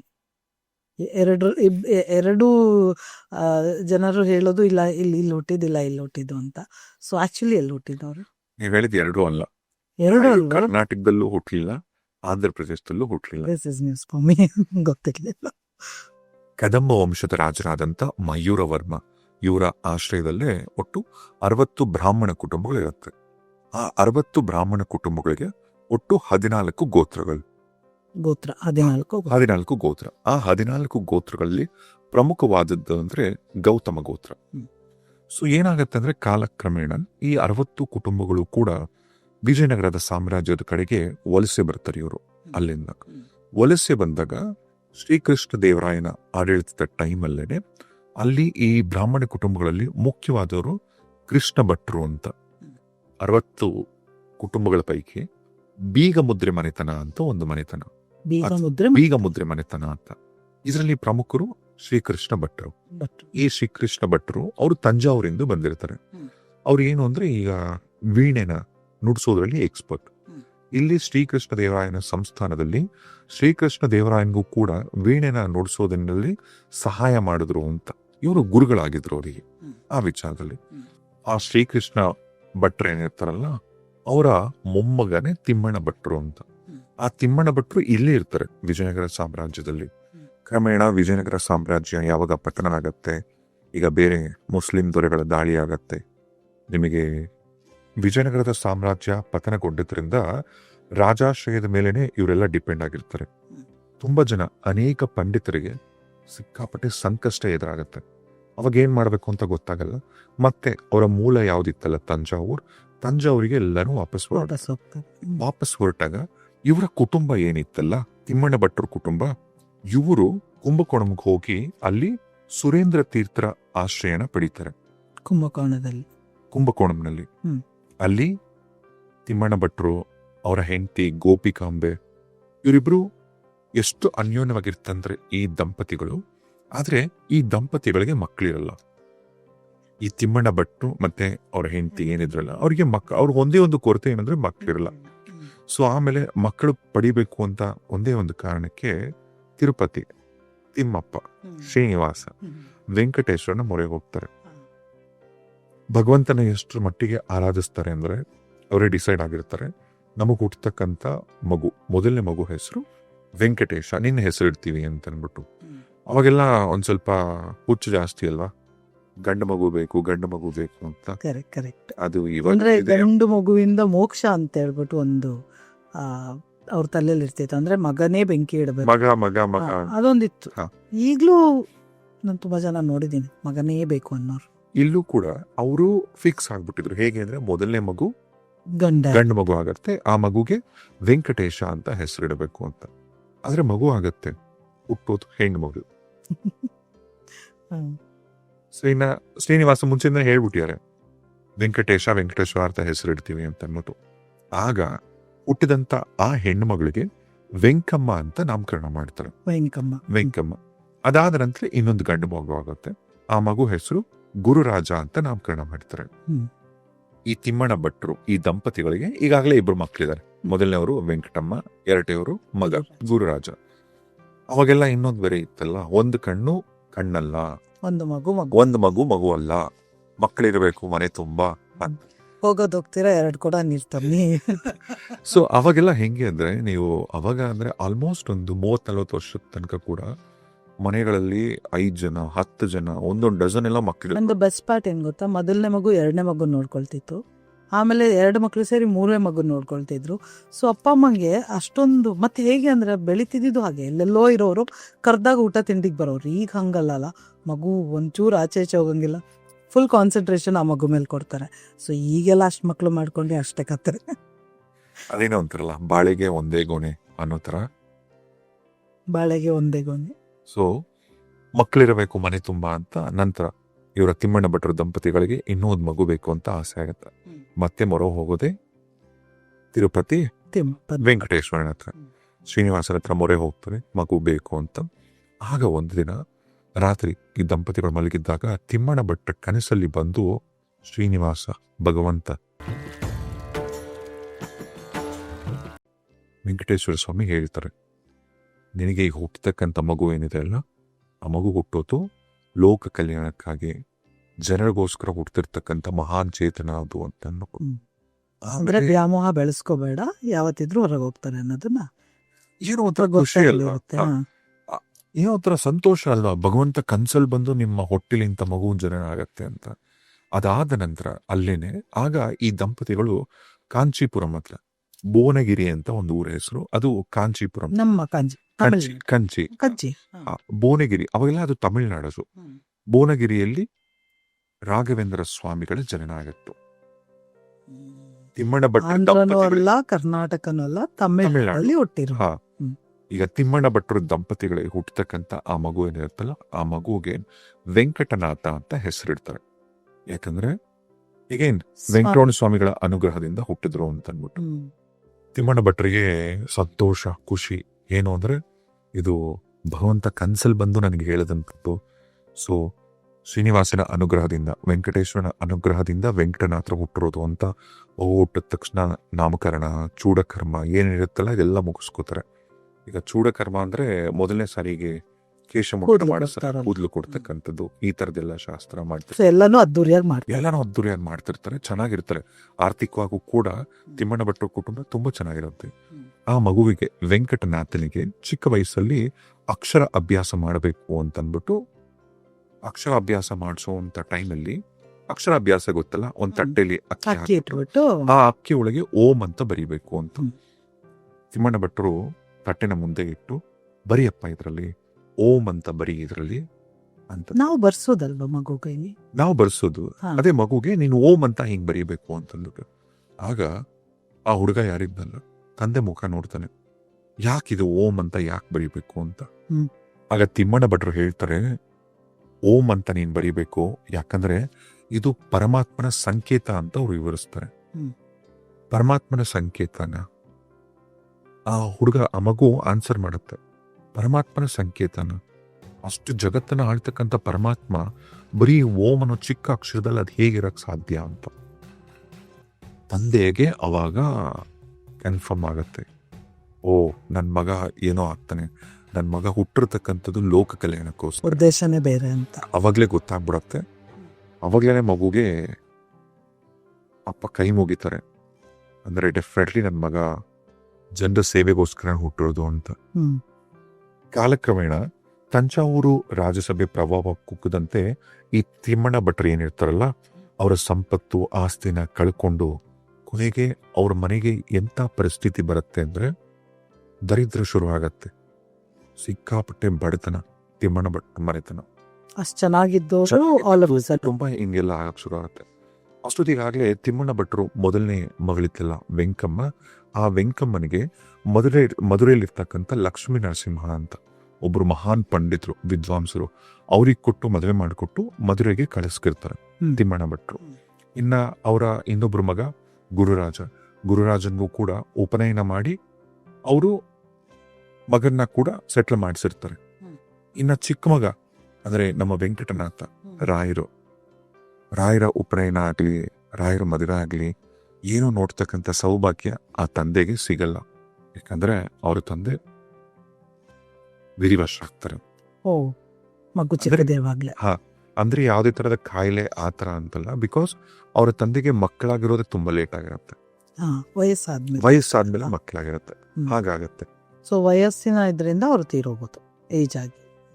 ಆಮೇಲೆ ವೆಂಕಟನಾಥ ಅಂದ್ರೆ ನಮ್ಮ ರಾಯರ್ನ ನೋಡ್ಕೊಳ್ಳೋದಿಲ್ಲ ಅವ್ರ ಅಣ್ಣ ಗುರುರಾಜ, ಜೊತೆಗೆ ಅವರ ಭಾವ ಲಕ್ಷ್ಮೀ ನರಸಿಂಹ ಯಾರಿದ್ರಲ್ಲ ಮಧುರೆಯಲ್ಲಿ. ರಾಯರ ಪ್ರಾಥಮಿಕ ಶಿಕ್ಷಣ ಕೂಡ ಮಧುರೆಯಲ್ಲೇ ನಡೆಯುತ್ತೆ. ರಾಯರು ತನ್ನ ಅಕ್ಕ ಭಾವನ ಮನೆಯಲ್ಲಿ ಅಂದ್ರೆ ಪ್ರೈಮರಿ ಎಜುಕೇಶನ್ ಮುಗಿಸ್ಕೊಂಡು ಹೈಸ್ಕೂಲು ಅದೆಲ್ಲ ಮುಗಿಸಿ ಮತ್ತೆ ವಾಪಸ್ ಮಧುರೆಯಿಂದ ಹಿಂದಿರುಗ್ತಾರೆ ಅವ್ರೂರಿಗೆ. ಇಲ್ಲಿಗೆ ಬಂದಾಗ ಅವರಣ್ಣ ಮತ್ತಲ್ಲ ಅಕ್ಕ ಭಾವ ಎಲ್ಲ ನೋಡಿ ಅಲ್ಲೇ ಅಕ್ಕಪಕ್ಕದ ಪರಿಸರದಿಂದ ಒಂದು ಹೆಣ್ಣು ಮಗಳನ್ನ ತಗೊಂಡ್ಬರ್ತಾರೆ. ಸಾತ್ವಿಕ ಹೆಣ್ಮಗಳು, ಮುಗ್ಧ ಹೆಣ್ಮಗಳು. ಆಕೆನೆ ಸರಸ್ವತಿ ದೇವಿ ಅಂತ. ಸರಸ್ವತಿ ದೇವಿ ಜೊತೆ ರಾಯರ ಮದುವೆ ಆಗತ್ತೆ. ಬಡತನ, ಕಡು ಬಡತನ. ಮದುವೆ ಆದಂತ ಸ್ವಲ್ಪ ವರ್ಷಕ್ಕೆ ಅವರಿಗೆ ಒಂದು ಮಗು ಕೂಡ ಹುಟ್ಟತ್ತೆ. ಆ ಮಗು ಹೆಸರು ಲಕ್ಷ್ಮೀನಾರಾಯಣ ಅಂತ ಇಡ್ತಾರೆ ರಾಯರು. ಭಾವನ ಹೆಸರೇ ಲಕ್ಷ್ಮೀ ನರಸಿಂಹ ಭಾವನ ಹೆಸರು. ಇವರ ಮಗನ ಹೆಸರು ಲಕ್ಷ್ಮೀನಾರಾಯಣ ಅಂತ. ಬಡತನ ಇದ್ರೂ ಕೂಡ ಅನ್ಯೋನ್ಯವಾಗಿರ್ತಕ್ಕಂಥ ಸಂಸಾರ ಅದು. ಆದ್ರೆ ಅವರ ಮನೆಯಲ್ಲಿ ದೈತ್ರ ದೇವತೆ ತಾಂಡವ ಆಡ್ತಿರ್ತಾಳೆ. ಹೇಗೆ ಅಂದ್ರೆ ರಾಯರು, ಅವರ ಹೆಂಡತಿ, ಅವರ ಮಗು ಕಷ್ಟದ ದಿನಗಳನ್ನ ಅನುಭವಿಸ್ತಾ ಇರ್ತಾರೆ. ತಿಂಗಳಲ್ಲಿ 2 ಸಾರಿ ಏನೋ ಏಕಾದಶಿ ಬರುತ್ತಲ್ವಾ. ಸೊ ಅವ್ರ ಮನೆಯಲ್ಲಿ ವಾರದಲ್ಲಿ 4 ರಿಂದ 5 ದಿನ ಏಕಾದಶಿ. ಅಂತ ಬಡತನ, ಅಂತ ಉಪವಾಸ. ಹೇಗೆ ಅಂದ್ರೆ ರಾಯರು ಕೊನೆಗೆ ತನ್ನ ಹೆಂಡತಿ ತಾಳಿನ ಕೂಡ ಮಾರ್ಬೇಕಾದಂತ ಪರಿಸ್ಥಿತಿ ಬಂದ್ಬಿಡುತ್ತೆ. ಏನೂ ಇಲ್ಲ ಮನೇಲಿ, ಏನೂ ಇರಲ್ಲ. ಯಾಕೆಂದ್ರೆ ರಾಯರು ಏನು ವಿದ್ಯಾಭ್ಯಾಸ ಮಾಡಿದಂಥ ಟೈಮಲ್ಲಿ ಅವರು ವೀಣೆ ನೋಡ್ಸೋದ್ರಿಂದ ಹಿಡಿದು ಅವ್ರಿಗಿದ್ದಂಥ ನಾಲೆಡ್ಜ್ನ, ಜ್ಞಾನನ ಬೇರೆಯವರಿಗೆ ದಾರಿ ಹಿಡಿದ್ರು ಕೂಡ ಯಾವತ್ತೂ ಏನೂ ಪ್ರತಿಫಲ ಬಯಸ್ತಿರ್ಲಿಲ್ಲ. ಯಾರ ಹತ್ರನೂ ಫೀಸ್ ಕಲೆಕ್ಟ್ ಮಾಡ್ತಿರ್ಲಿಲ್ಲ, ಯಾರ ಹತ್ರನೂ ದುಡ್ಡು ಇಸ್ಕೊತಿರ್ಲಿಲ್ಲ, ಜ್ಞಾನನ ಹೋಗ್ತಿದ್ರು. ಆದ್ರೆ ಅಂತ ಬಡತನದಲ್ಲೂ ಕೂಡ ಯಾವತ್ತೂ ರಾಯರು ಮಾನಸಿಕವಾಗಿ ಕುಗ್ಗಲಿಲ್ಲ. ನಾವು ಅದನ್ನ ಕಲಿಬೇಕು ನೋಡಿ. ನಮ್ಮ ಜೀವನಗಳಲ್ಲಿ ಬಡತನದಲ್ಲಿ ಇದ್ದಾಗ ಅಥವಾ ಮುಂದೊಂದಿನ ಕಷ್ಟಗಳು ಬಂದಾಗ ಮನುಷ್ಯ ವೀಕ್ ಆಗ್ಬಿಡ್ತಾನೆ, ಡಿಪ್ರೆಸ್ ಆಗ್ಬಿಡ್ತಾನೆ. ಅಲ್ಲ, ಬರುತ್ತನ್ ನೆನ್ಸ್ಕೊಂಡ್ರೆ ಕೆಲವ್ರು ವೀಕ್ ಆಗ್ತಾರೆ. ಆತರ ಏನಾದ್ರು ಒಂದಿನ ಬರುತ್ತೆ ಅನ್ಕೊಂಡ ತಕ್ಷಣ ಅವ ಹೆಂಗಪ್ಪ ಅಂತ ಒಂದು ತಕ್ಷಣ ಆ ಥಾಟ್ ಬಂದೇ ಬರುತ್ತೆ. ಆದ್ರೆ ಇಮ್ಯಾಜಿನ್ ಮಾಡಿಕೊಳ್ಳಿ, ರಾಯರ ಮನೆಯಲ್ಲಿ ಅಂತ ಪರಿಸ್ಥಿತಿ ಇಂಥ ಟೈಮಲ್ಲೂ ಕೂಡ ಮಾನಸಿಕವಾಗಿ ಕುಗ್ಗಲಿಲ್ಲ. ಅವ್ರು ಕುಗ್ಗಿದ್ರೆ ಆ ಪಾಠಗಳನ್ನೂ ಮಾಡಕ್ ಆಗ್ತಿರ್ಲಿಲ್ಲ ಅಲ್ವಾ. ನಿಜ ನೋಡಿ, ಅದೇನೋ ಅಂತಾರಲ್ಲ, ಕೇಡುಗಾಲಕ್ಕೆ ನಾಯಿ ಮೊಟ್ಟೆ ಇಡತ್ತೆ ಅಂತಾರಲ್ಲ, ಅದೇ ತರದ ಒಂದು ಘಟನೆ ಈ ಸಂದರ್ಭದಲ್ಲಿ ನಡೆಯುತ್ತೆ. ಏನು ಅಂದ್ರೆ ರಾಯರ ಮನೆಯಲ್ಲಿ ಕಳ್ತನ ಆಗುತ್ತೆ. ಅಲ್ಲಿ ಕದಿಯಕ್ಕೆ ಏನಿತ್ತು? ರಾಯರ ಹತ್ರ ಮನೇಲಿದ್ದಂಥ ಹಳೆಯ ಬಟ್ಟೆಗಳು, ಇದ್ದಂಥ ಒಂದು 2-3 ಪಾತ್ರೆಗಳನ್ನ ಕೂಡ ಕದ್ದೊಯ್ತಾರೆ ಕಳ್ಳರು. ಮತ್ತೆ ಜೀವನ ಹೆಂಗ್ ಸಾಗ್ಬೇಕು, ಏನ್ ಮಾಡ್ಬೇಕು? ಇಂಥ ಪರಿಸ್ಥಿತಿಯಲ್ಲಿ ರಾಯರು, ಅವರ ಹೆಂಡತಿ, ಅವರ ಮಗು 3 ಜನ ಕುಂಭಕೋಣಂಗೆ ಶಿಫ್ಟ್ ಆಗ್ತಾರೆ. ರಾಯರ ಕುಟುಂಬ ಅವರ ಹೆಂಡತಿ ಮಗುನ ಕರ್ಕೊಂಡು ಕುಂಭಕೋಣಂಗೆ ಬರ್ತಾರೆ. ಅಲ್ಲಿ ಸುಧೀಂದ್ರ ತೀರ್ಥರ ಮಠದಲ್ಲಿ ಆಶ್ರಯ ಪಡಿಬೇಕು ಅಂತ ಬರ್ತಾರೆ. ಅಲ್ಲಿ ಹೇಗೆ ಅಂದ್ರೆ, ಅಲ್ಲಿ ಮಠದಲ್ಲಿ ರಾಯರು ಎಲ್ಲ ಶಿಷ್ಯರಿಗೂ ವಿದ್ಯಾರ್ಥಿಗಳಿಗೂ ವಿದ್ಯೆ ಹೇಳ್ಕೊಡ್ತಿರ್ತಾರಲ್ಲ.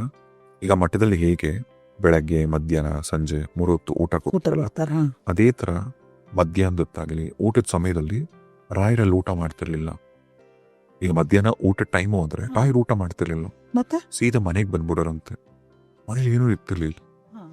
ಆದ್ರೆ ಬಂದು ಮತ್ತೆ ವಾಪಸ್ ಅಲ್ಲಿ ಹೋಗೋರು. ಅಂದ್ರೆ ಊಟ ಮಾಡಿ ಬಂದಿರೋರ್ ತರ. ಮಠದಲ್ಲೂ ಊಟ ಮಾಡ್ತಿಲ್ಲ, ಮಠದಲ್ಲಿರೋ ಅನ್ಕೊಳ್ಳೋರು ಮನೆಗೆ ಹೋಗ್ಯಾರೆ ಊಟಕ್ಕೆ ಅಂತ. ಮನೇಲಿರೋರು ಅನ್ಕೊಳ್ಳೋರು ಮಠದಲ್ಲಿ ಊಟ ಮಾಡಿದ್ದಾರೆ. ಬಟ್ ಯಾಕೆ ಹಾಗೆ? ಯಾಕಂದ್ರೆ ಮಠದಲ್ಲಿ ಇಲ್ಲಿ ಇವ್ರು ಊಟ ಮಾಡಿದ್ರೆ ತನ್ನ ಹೆಂಡತಿ ಮಕ್ಕಳು ಅಲ್ಲಿ ಉಪವಾಸ ಉಪವಾಸ ಇದ್ದಾರೆ ಅಂತ. ಇರ್ತಾರೆ.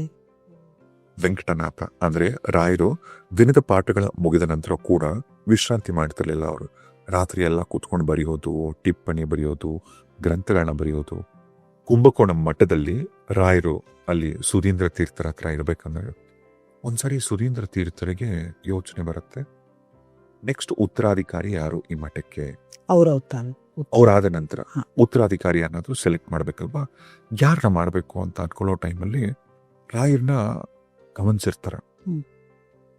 ರಾಯಲಿರ್ತಕ್ಕಂಥ ಪಾಂಡಿತ್ಯ, ರಾಯಲಿರ್ತಕ್ಕಂಥ ಅವರ ಗುಣಗಳೆಲ್ಲ, ಅಂದ್ರೆ ವೆಂಕಟನಾಥ ಆ ಹೆಸರು, ಅಂದ್ರೆ ಏನ್ ರಾಯ ಅವಾಗಿನ್ನೂ ಅವ್ರು ವೆಂಕಟನಾಥ ಆಗಿದ್ರು, ರಾಘವೇಂದ್ರ ಹೆಸರು ಬಂದಿರ್ಲಿಲ್ಲ. ಆ ವೆಂಕಟನಾಥನನ್ನೇ ನೆಕ್ಸ್ಟ್ ಉತ್ತರಾಧಿಪತಿ ಅಂದ್ರೆ ಮಠಾಧಿಪತಿ ಮಾಡಬೇಕು ಅಂತ, ಸನ್ಯಾಸಿ ದೀಕ್ಷೆ ಕೊಡಿಸ್ಬೇಕು ಅಂತ ಕೂಡ ಯೋಚನೆ ಮಾಡ್ತಿರ್ತಕ್ಕಂಥ ಟೈಮಲ್ಲಿ ಒಂದು ದಿನ ಸುಧೀಂದ್ರ ತೀರ್ಥರ ಕನಸಲ್ಲಿ ಮೂಲರಾಮ ಕನಸಲ್ಲಿ ಬಂದು ಹೇಳ್ತಾರೆ, ಏನು ಅಂದ್ರೆ ವೆಂಕಟನಾಥ ಯಾರಾದ್ರೆ ಇದಾನಲ್ಲ ಮಠಕ್ಕೆ ಬರ್ತಾನಲ್ಲ, ಆತನನ್ನೇ ಉತ್ತರಾಧಿಕಾರಿಯಾಗಿ ನೇಮಿಸು.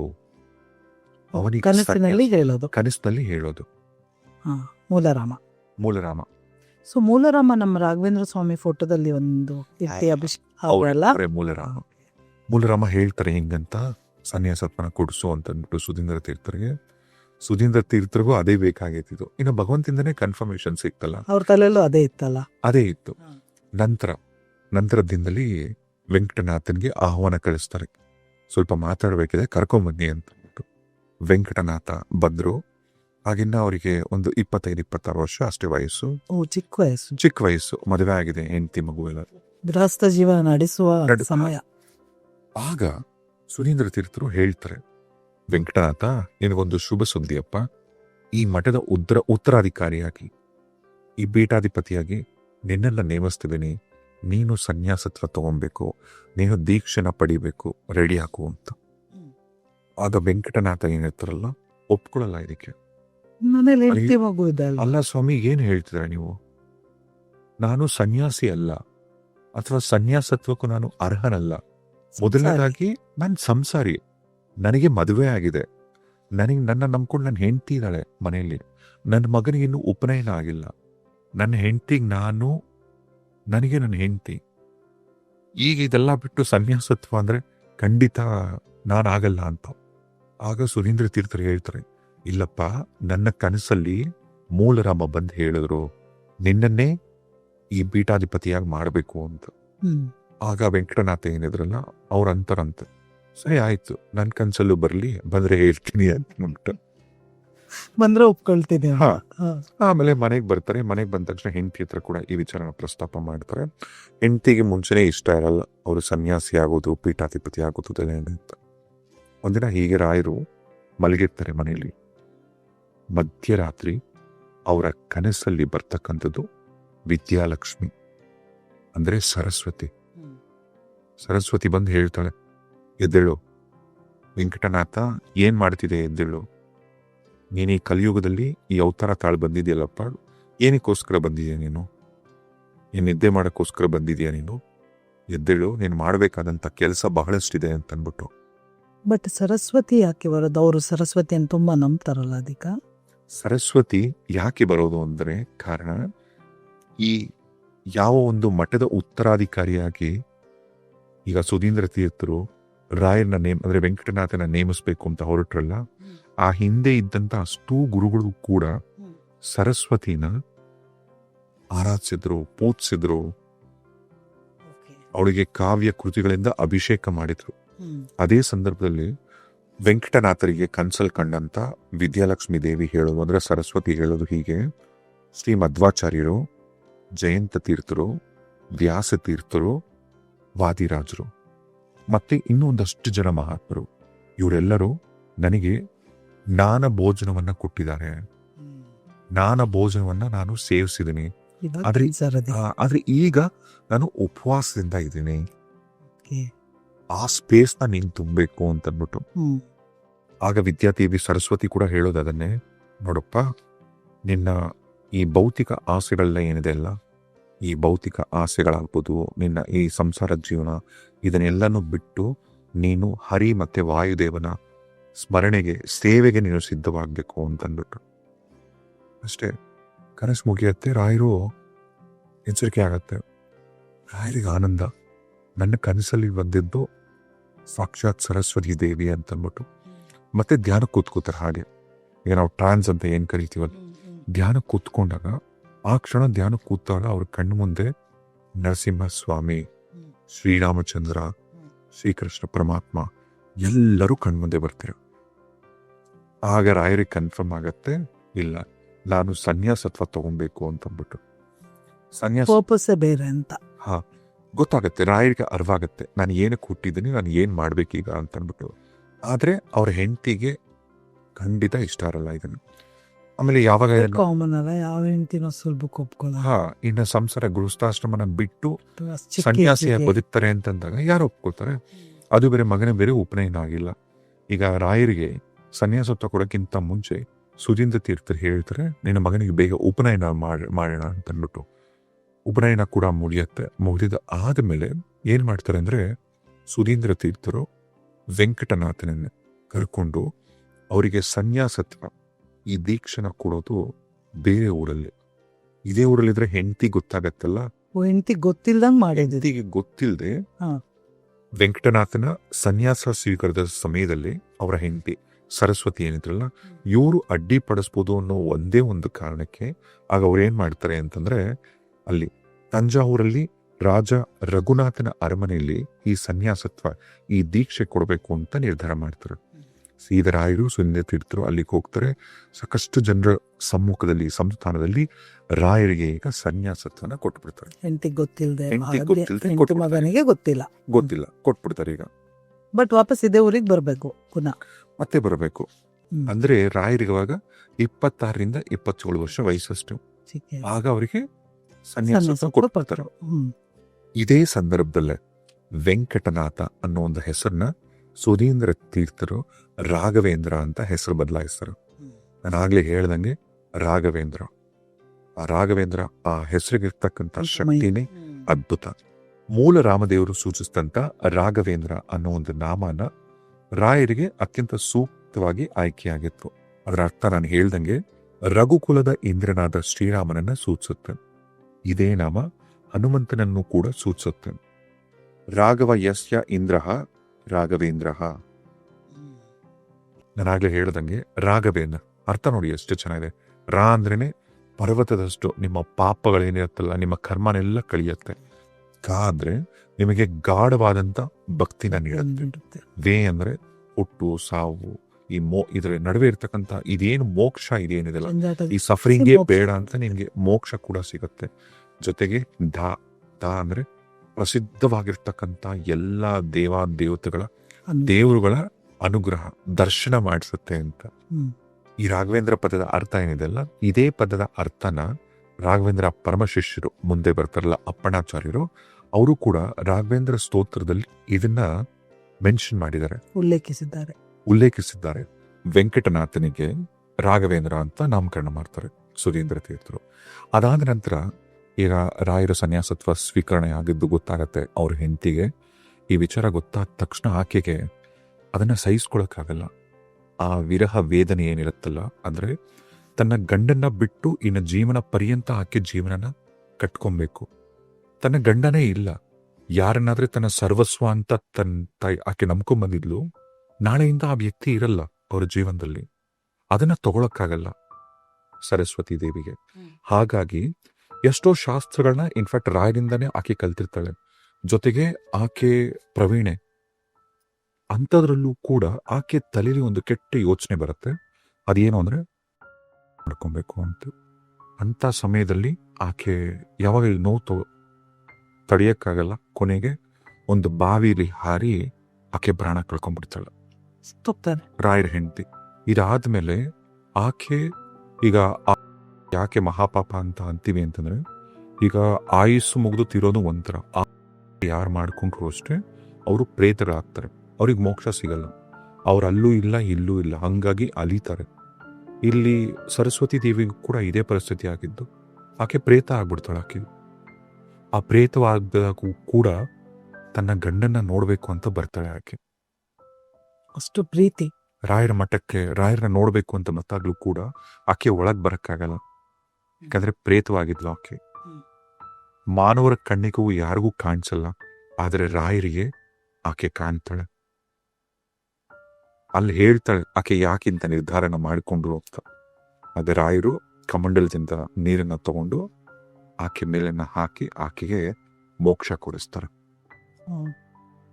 ಅದಕ್ಕೆಲ್ಲ ಸಾಮಾನ್ಯ ದೆವ್ವ ಅಂತ ಅಂದಾಗ ರಾಘವೇಂದ್ರ ಸ್ವಾಮಿನ ರಾಯರ ಅಕ್ಷತೆ ಏನಿದೆ ಅಲ್ಲ, ಎಷ್ಟು ಪವರ್ಫುಲ್ ಅಂದ್ರೆ ಈ ಪ್ರೇತ ಪಿಶಾಚಿಗಳು ಭೂತ ಕೀತ ಏನ್ ಈ ತರದ್ ಯಾವುದೇ ಸಮಸ್ಯೆ ಇದ್ರೂ ಅಷ್ಟೇ, ನಿಮ್ಮ ಹತ್ರ ಅಕ್ಷತೆ ಇತ್ತು ಅಂದ್ರೆ ನಿಮ್ಮ ಹತ್ರ ಏನೂ ಸುಳಿಯೋದು ಇಲ್ಲ, ಇಂಥದ್ದಿಲ್ಲ. ಈಗ ಇದೇ ನಂತರದ ದಿನಗಳಲ್ಲಿ ತುಂಬಾ ಕಡೆ ಕೆಲವು ಸಂಪ್ರದಾಯಗಳ ಪ್ರಕಾರ ಕೆಲವು ಮದುವೆ ಮನೆಗಳಲ್ಲಾಗಲಿ ವೀಳ್ಯ ಶಾಸ್ತ್ರ ಅಂತ ಒಂದು ಶಾಸ್ತ್ರ ಮಾಡ್ತಾರೆ ಇವತ್ತಿಗೂ ಕೂಡ. ಆ ಶಾಸ್ತ್ರ ಮಾಡೋ ಉದ್ದೇಶ ಏನು ಅಂದ್ರೆ ಈ ಹೆಣ್ಮಗಳಿಗೆ ಸರಸ್ವತಿ ದೇವಿಗೆ ಇದು ಗೌರವ ಸೂಚಿಸೋ ಸಲುವಾಗಿ ಮಾಡತಕ್ಕಂಥ ಶಾಸ್ತ್ರ ಅದು. ಯಾಕಂದ್ರೆ ಆಕೆ ಮಾಡಿದಂತ ಒಂದು ಬಲಿದಾನ, ಒಂದು ತ್ಯಾಗ ದೊಡ್ಡದು. ತನ್ನ ಗಂಡನನ್ನ ಬಿಟ್ಕೊಟ್ಲು ಆಕೆ. ರಾಯರು ಪೀಠಾಧಿಪತಿಗಳ ಆದ್ಮೇಲೆ ರಾಯರ ದಿನಚರಿ ಹೇಗಿತ್ತು, ಲೈಫ್ ಸ್ಟೈಲ್, ಕುಂಭಕೋಣಂ ಮಠದಲ್ಲಿದ್ದಾಗ ರಾಯರು ಹೇಗೆ ಅವ್ರ ದಿನ ಶುರು ಆಗ್ತಾ ಇತ್ತು ಅಂತ. ರಾಯರು ಪ್ರತಿದಿನ ಬೆಳಗ್ಗೆ ಗಾಮ್ಯ ಮುಹೂರ್ತದಲ್ಲಿ ಎದ್ದೇಳ್ತಿದ್ರು. ಅಂದ್ರೆ ಬೆಳಗ್ಗೆ 3 ಗಂಟೆ 3:15 ಈ ಸಂದರ್ಭದಲ್ಲಿ ಎದ್ದ ನಂತರ ಅವರ ಪ್ರಾಣ ದೇವರನ್ನ ನೆನೆಸ್ಕೊಂಡು ಸೀದಾ ಕಾವೇರಿ ನದಿ ಕಡೆ ಹೋಗ್ತಾ ಇದ್ರು. ಕಾವೇರಿ ನದಿಗೆ ಸ್ನಾನಕ್ಕೆ ಹೋಗ್ತಕ್ಕಂತ ಸಮಯದಲ್ಲಿ ಆ ಕುಲಿಕೇರಿ ಸಾಗುವಾಗ ಕೂಡ ಭಗವಂತನ ಗಜೇಂದ್ರ ಮೋಕ್ಷ ಆಗ್ಬೋದು, ಮಂಗಳಾಷ್ಟಕ ಮತ್ತೆ ಶುಭ ಸೂತ್ರಗಳನ್ನ ಅವರು ಸದಾ ಉಚ್ಚರಿಸ್ತಿದ್ರು. ಆ ನದಿ ಹತ್ರ ಏನೇನೆಲ್ಲ ಶಾಸ್ತ್ರಗಳಿರುತ್ತೆ ಆ ಶಾಸ್ತ್ರಗಳೆಲ್ಲ ಮುಗಿಸಿ ಶಿಲಾಗ್ರಹಗಳಿಗೆ ಪೂಜೆ ಮಾಡ್ತಾ ಇದ್ರು. ಅದು 1043ನೇ ಇಸ್ವಿ. ತಂಜಾವೂರು ಇರ್ತಕ್ಕಂಥ ಆ ರಾಜ ಏನಿದ್ದ ವಿಜಯ ರಾಘವ ನಾಯಕ ಅಂತ, ಆತ ಏನ್ ಮಾಡ್ತಾನೆ ಅಂದ್ರೆ ಆತನ ಆ ರಾಜ್ಯದ ಕಡೆಗೆ ಹಲವು ಶತ್ರು ರಾಜ್ಯಗಳು ರಾಜರು ಎಲ್ಲಾ ಕಡೆಯಿಂದ ಆಕ್ರಮಣ ಮಾಡಕ್ಕೆ ಶುರು ಮಾಡ್ತಾರೆ. ಕೊನೆಗೆ ತನ್ನ ರಾಜ್ಯನ ಉಳಿಸ್ಕೊಬೇಕು ಅಂತಂದ್ಬಿಟ್ಟು ಆತ ಕೂಡಿಟ್ಟಂತ ಸಂಪತ್ತು ಏನಿತ್ತಲ್ಲ ಸಂಪತ್ತನ್ನ ಕರಗಿಸ್ತಾ ಬರ್ತಾನೆ. ಯಾಕಂದ್ರೆ ರಾಜ್ಯನ ಕಾಪಾಡಬೇಕು, ಜೊತೆಗೆ ಇಲ್ಲಿ ತನ್ನ ರಾಜ್ಯ ಪ್ರಜೆಗಳಿಗೆ ಬೇಕಾಗ್ತಕ್ಕಂಥ ಊಟ ಆಗ್ಬೋದು ಅಥವಾ ಬೇರೆ ಏನಾದ್ರೂ ಆಗ್ಲಿ ಸರಿಯಾದಂತ ರೀತಿಲಿ ಸರಬರಾಜು ಮಾಡಕ್ಕಾಗಲ್ಲ. ಇಂಥ ಸಂದರ್ಭದಲ್ಲೇ ಬರಗಾಲ ಶುರುವಾಗೋಗತ್ತಲ್ಲಿ. ಈ ಬರಗಾಲ ಶುರುವಾದಂಥ ಸಮಯದಲ್ಲಿ ಈ ರಾಜ ಹೋಗಿ ರಾಯರನ್ನ ಕೇಳ್ತಾರೆ, ಪರಿಸ್ಥಿತಿ ಹಿಂಗಿದೆ, ಜನಗಳಿಗೆ ಒಂದು ಊಟ ಕೂಡ ತುಂಬಾ ಕಷ್ಟ ಆಗ್ತಾ ಇದೆ, ಈಗ ನೀವು ಬಂದು ಸಹಾಯ ಮಾಡಬೇಕಿಲ್ಲ ನಮಗೆ ಅಂತ. ರಾಯರು ಅಲ್ಲಿಂದ ಹೊರಡ್ತಾರೆ. ತಂಜಾವೂರಲ್ಲಿ ಒಂದಲ್ಲ ಎರಡಲ್ಲ ಸತತ ಅಂದ್ರೆ ಮಠದಲ್ಲಿರ್ತಕ್ಕಂಥ ಏನ್ ಮಠಕ್ಕೆ ಬರ್ತಿದ್ದಂಥ ದೇಣಿಗೆ ಏನಿತ್ತು ಅದನ್ನೆಲ್ಲನೂ ರಾಜ್ಯದ ಜನರಿಗೆ ಹಂಚಿಬಿಡ್ತಾರೆ ಮಠದ ಮುಖಾಂತರ. ಒಟ್ಟು 11ರಿಂದ 12 ವರ್ಷಗಳ ಕಾಲ ಅದೇ ಊರಲ್ಲೇ ತಂಜಾವೂರಲ್ಲೇ ರಾಯರು ಉಳಿತಾರೆ. ಆಮೇಲೆ ಮತ್ತೆ ಬರಗಾಲ ಹೋಗಿ ಮತ್ತೆ ಆ ರಾಜ್ಯ ಏನಿತ್ತು ಒಂದು ಒಳ್ಳೆ ಸ್ಥಿತಿಗೆ ವಾಪಸ್ ಸುಭಿಕ್ಷ ಆಗುತ್ತೆ. ಈಗ ಮತ್ತೆ ರಾಯರು ಅಲ್ಲಿಂದ ತೀರ್ಥಯಾತ್ರೆನ ಅಂದ್ರೆ ಬೇರೆ ಕಡೆ ಎಲ್ಲ ಟ್ರಾವೆಲ್ ಮಾಡಬೇಕು ಅಂತ ಇನ್ನೇ ನಿರ್ಧಾರ ತಗೊಂಡು ಶುರು ಮಾಡ್ತಾರೆ. ಅದೇ ಸಂದರ್ಭದಲ್ಲಿ ಅಲ್ಲಿಂದ ಹೊರಡಕ್ಕಿಂತ ಮುಂಚೆ ಆ ರಾಜ ಯಾರಿದ್ನಲ್ಲ ವಿಜಯ ರಾಘವ ನಾಯಕ, ಆತ ಒಂದು ಯಜ್ಞ ಮಾಡಿಸ್ತಾನೆ, ಒಂದು ವಿಶೇಷವಾದಂತ ಯಜ್ಞ. ಈ ಯಜ್ಞಕ್ಕೆ ಭಗವಂತ ರಾಮನಿಗೆ ಸಲ್ಲಿಸ್ಬೇಕು ಅಂದ್ಬಿಟ್ಟು ಒಂದು ಕಂಠಿ ಹಾರ, ಈ ನೆಕ್ಲೆಸ್ ಇರುತ್ತಲ್ಲ ಆ ನೆಕ್ಲೆಸ್ ತರ ಹಾರನ ತಗೊಂಡು ರಾಯರಿಗೆ ಕೊಡ್ತಾರೆ. ಇದನ್ನ ಭಗವಂತನಿಗೆ ಹಾಕಿ ಅನ್ಬಿಟ್ಟು ರಾಯರು ಅದನ್ನ ತಗೊಂಡು ಸೀದಾ ಎತ್ಕೊಂಡು ಅಲ್ಲಿ ಅಗ್ನಿಕುಂಡ ಇರತ್ತಲ್ಲ ಬಿಸಾಕ್ಬಿಡ್ತಾರೆ ಅಗ್ನಿಕುಂಡಕ್ಕೆ. ರಾಜ ಹಿಂಗ್ ನೋಡ್ತಾನೆ, ಅದು ಬಹಳ ಬೆಲೆ ಬಾಳ್ತಕ್ಕಂಥದ್ದು, ರತ್ನಖಚಿತವಾದಂಥದ್ದು, ಇದನ್ನ ರಾಯರು ಎತ್ತಿ ಹಿಂಗ ಹಾಕ್ಬಿಟ್ರಲ್ಲ ಅಂತಂದ್ಬಿಟ್ಟು ಆಮೇಲೆ ಮತ್ತೆ ರಾಯರು ಅಗ್ನಿ ಸೂಕ್ತ ಏನೋ ಹೇಳ್ತಾರೆ. ತಕ್ಷಣ ಆ ನೆಕ್ಲೆಸ್ ವಾಪಸ್ ಬರುತ್ತೆ ರಾಯರ ಹತ್ರ. ಬಂದ ತಕ್ಷಣ ಕೇಳ್ತಾರೆ, ಈಗ ಅಲ್ಲ ನಾನು ನೀವು ಕೊಟ್ಟ ತಕ್ಷಣ ಒಂದು ಕ್ಷಣ ಭಯ ಆಯ್ತು, ನೀವು ಹಿಂಗೆ ಎತ್ತಾಕಿದ್ರಲ್ಲ ಮತ್ತೆ ಯಾಕೆ ಅಲ್ಲಿಂದ ತಗೊಂಡ್ರಿ, ಏನಿದ್ರ ಅರ್ಥ ಅಂತ.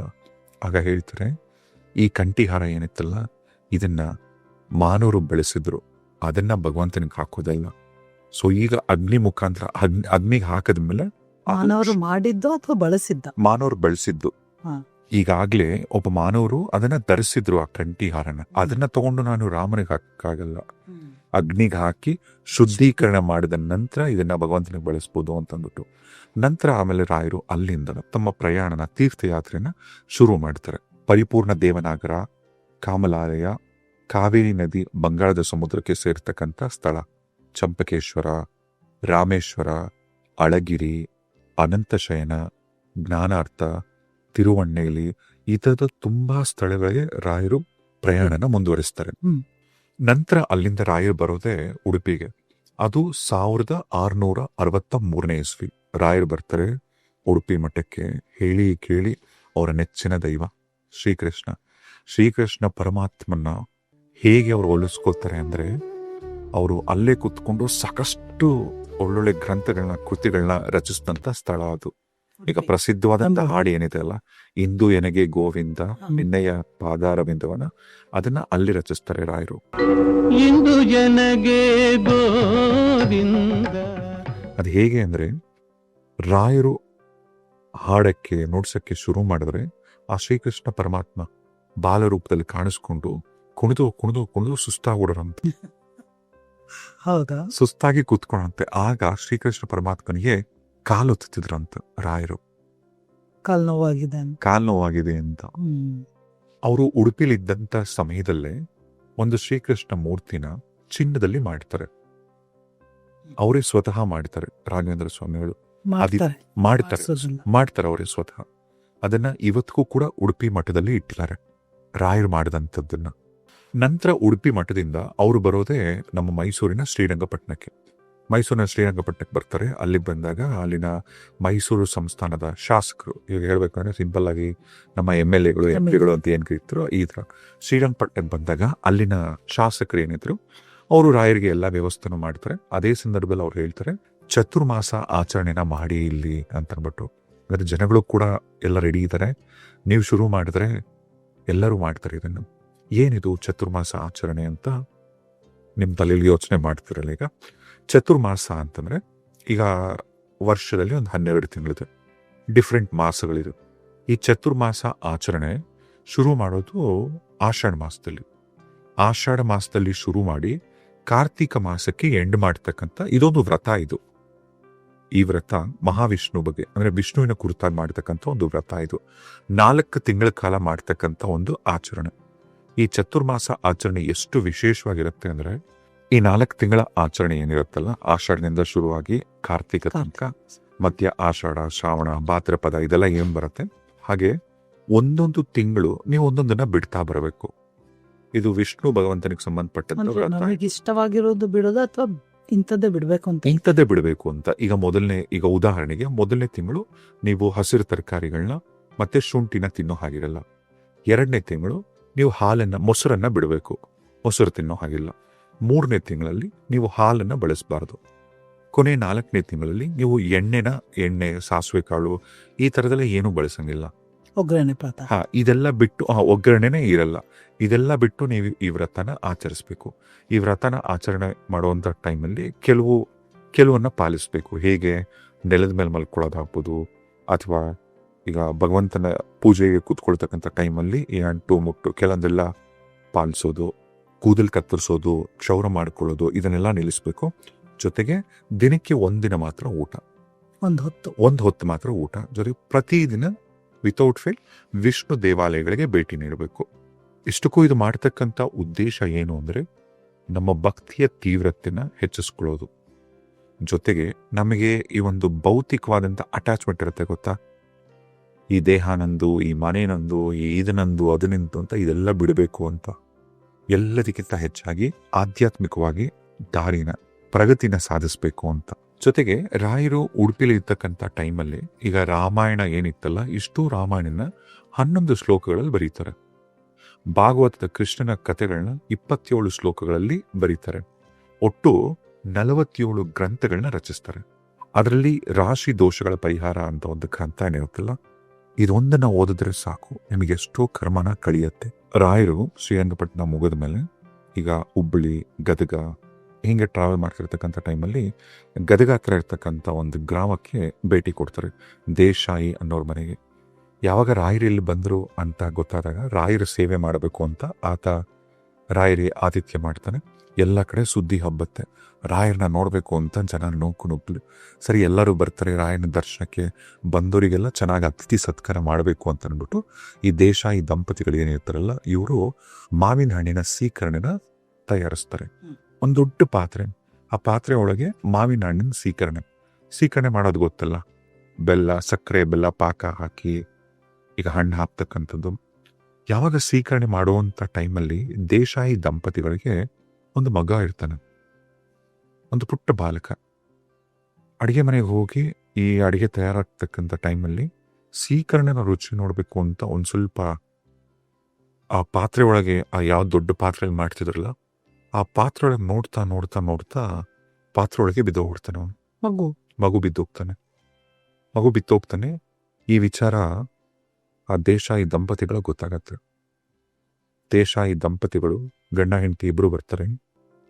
ದೇಶಾಯಿ ಹೆಂಡತಿ ತನ್ನ ಮಗು ಬಿದ್ದೋಗಿದೆ, ಪ್ರಾಣ ಹೋಗಿದೆ ಮಗುದು, ಆದರೂ ಅಷ್ಟೇ ಆಕೆ ಭಯ ಪಡಲ್ಲ. ಯಾಕಂದ್ರೆ ರಾಯರಿದ್ದಾರೆ ಮನೇಲಿ, ರಾಯರಿದ್ದಾರೆ ನೋಡಿ. ಆಕೆ ಆ ಹೆಣ್ಮಗಳಿಗೆ ಎಷ್ಟು ಎಂಥ ಧೈರ್ಯ ಇತ್ತು ಅಂತ ಅಂದ್ಬಿಟ್ಟು ಅದಾದ ನಂತರ ಆದರೆ ಗಂಡ ಹೆಂಡತಿ ಸುಮ್ಮನಾಗ್ತಾರೆ. ಏನಕ್ಕೆ ಅಂದರೆ ಸಾಕಷ್ಟು ಜನ ಬಂದಿರೋರು ಊಟ ಮಾಡಿಲ್ಲ.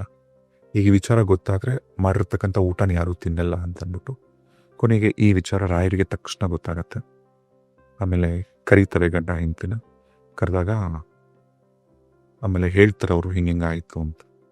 ಆಗ ರಾಯರು ಕಣ್ಮುಚ್ಚಿ ಕಮಂಡಲಿಂದ ನೀರು ತಗೊಂಡು ಹಿಂಗೆ ಮಾಡಿ ಕರೀತಾರೆ. ಆ ಯಾವ ಮಗು ಆಗರೆ ಸತ್ತಿತ್ತಲ್ಲೋ ಅದೇ ಮಗು ಏನು ಗೊತ್ತಿಲ್ದಂಗೆ ನಿದ್ದೆಯಿಂದ ನೀಟಾಗಿ ಎದ್ದು ಬರುತ್ತೆ. ಸತ್ತಂತ ಒಬ್ಬ ವ್ಯಕ್ತಿನ ಬದುಕಿಸ್ತಕ್ಕಂಥ ಶಕ್ತಿ ರಾಯರಿಗಿತ್ತು. ಯಾವಾಗ ಈ ವಿಚಾರ ಎಲ್ಲ ಕಡೆ ಹಬ್ತಲ್ಲ, ಅಲ್ಲೇ ಇರ್ತಕ್ಕಂಥ ಕೆಲವು ಪಂಗಡದ ಜನರು, ಈಗ ಹೆಂಗೆ ಒಳ್ಳೆಯವರಿದ್ರೆ ಕೆಟ್ಟವ್ರು ಇರ್ತಾರೆ, ಅದೇ ಥರ ಕೆಲವು ಕುತಂತ್ರಿಗಳು ಒಂದು ಪ್ರಯತ್ನ ನಡೆಸ್ತಾರೆ. ಆ ಮಗು ಸತ್ತೋಯ್ದಂತೆ, ಇವರು ಬದುಕಿಸ್ಬಿಟ್ರಂತೆ, ಇದೆಲ್ಲ ನಾಟಕ ಅಂತ ಅಂದ್ಬಿಟ್ಟು ಅವ್ರೇನು ಮಾಡ್ತಾರೆ ಅಂದರೆ, ಅವರು ಒಂದು ಹುಡುಗನ್ನ ಹೇಳ್ತಾರೆ, ನೋಡು ಇನ್ನು ಸತ್ತಂಗೆ ನಾಟಕ ಮಾಡು, ನಟಿಸ್ಬೇಕು, ನೀನು ರಾಯರ ಹತ್ರ ಕರ್ಕೊಂಡು ಹೋಗ್ತಿದ್ದೆ, ಎದ್ದೇಳೋರು ನೀನು ಎದ್ದೇಳಬಾರ್ದು ಅಂತ ಅಂದ್ಬಿಟ್ಟು ನಾಟಕ ಮಾಡಬೇಕು ಅಂತ ಮಗುನ ಕರ್ಕೊಂಡೋದ್ರು. ರಾಯರ ಮುಂದೆ ಆ ಮಗುನ ಮಲಗಿಸಿದ್ರು, ಶುರು ಮಾಡಿಕೊಂಡ್ರು ನಾಟಕ. ಈ ಮಗು ಸತ್ತೋಗಿದೆ, ಬದುಕಿಸ್ಕೊಡಿ ಅಂತ ಅಂದ್ಬಿಟ್ಟು. ಆಮೇಲೆ ರಾಯರು ಹೇಳಿದ್ರು, ಇಲ್ಲಪ್ಪ ಆಗಲ್ಲ ಅಂತ. ಸತ್ತೋಗಿದೆ, ಬದುಕಿಸ್ಕೊಡಿ ಅಂತ. ಇಲ್ಲ, ಮಗು ಸತ್ತೋಗಿದೆ, ಬದುಕ್ಸಕ್ಕಾಗಲ್ಲ ಅಂತ ಅಂದ್ಬಿಟ್ಟು ಜೋರಾಗಿ ನಗಕ್ಕೆ ಶುರು ಮಾಡಿದ್ರು. ಎದ್ದೇಳೋ ಸಾಕು ನಾಟಕ ಅಂದರು. ಆ ಸತ್ತಂತ ಮಲಗಿದ್ದಲ್ಲ ಆ ಮಗು ನಿಜವಾಗ್ಲೂ ಸತ್ತು ಹೋಯ್ತು. ಆಗ ರಾಯರು ಹೇಳ್ತಾರೆ, ಒಬ್ಬ ಮನುಷ್ಯನಿಗೆ ಆಯುಸ್ಸು ಮುಗಿದು ಸಾಯೋದು ಬೇರೆ. ಈಗ ಉದಾಹರಣೆಗೆ ಒಬ್ಬ ವ್ಯಕ್ತಿಗೆ 70 ವರ್ಷ ಆಯುಸ್ಸಿದ್ರೆ ಅವನು 70 ವರ್ಷಕ್ಕೆ ಹೋದ್ರೆ ಅವನ ಆಯುಸ್ಸು ಮುಗ್ದಿತ್ತು ಅಂತ. ಅವನು 20ಕ್ಕೋ 30ಕ್ಕೂ ಹೋದ್ರೆ ಅದನ್ನ ಅಪಮೃತ್ಯು ಅಂತ ಕರೀತಾರೆ. ಈ ತರದ ತುಂಬಾ ಅಪಮೃತ್ಯುಗಳನ್ನ ತಡೆದಿದ್ರು ಗುರುರಾಯರು. ರಿಯಲ್ಲಿ ನಿಜವಾದಂತ ಜೀವನದಲ್ಲಿ ಇವಾಗ ಈ ಕಲಿಯುಗದಲ್ಲಿ ರಾಯರ ಭಕ್ತರು ಯಾರ್ಯಾರೆಲ್ಲ ಇರ್ತಾರಲ್ಲ, ಎಷ್ಟೋ ಜನಕ್ಕೆ ಎಕ್ಸ್ಪೀರಿಯನ್ಸ್ ಆಗಿದೆ. ಯಾವುದೋ ಒಂದು ರೋಡ್ ಆಕ್ಸಿಡೆಂಟು, ಇನ್ನೇನು ಹೋದ್ವಿ ಅಂತ ಅನ್ಕೊಂಡಾಗ ಯಾವುದೋ ಒಂದು ಪವರ್ ಬಂದು ಕಾಪಾಡಿರುತ್ತೆ. ಎಂಥ ಕಾಯಿಲೆಗಳು ಬಂದು ಜೀವನನೇ ಮುಗೀತು ಅಂತ ಅನ್ಕೊಂಡಾಗ ಅಲ್ಲಿ ರಾಯರ ಪವಾಡಗಳು ನಡೀತಿದೆ.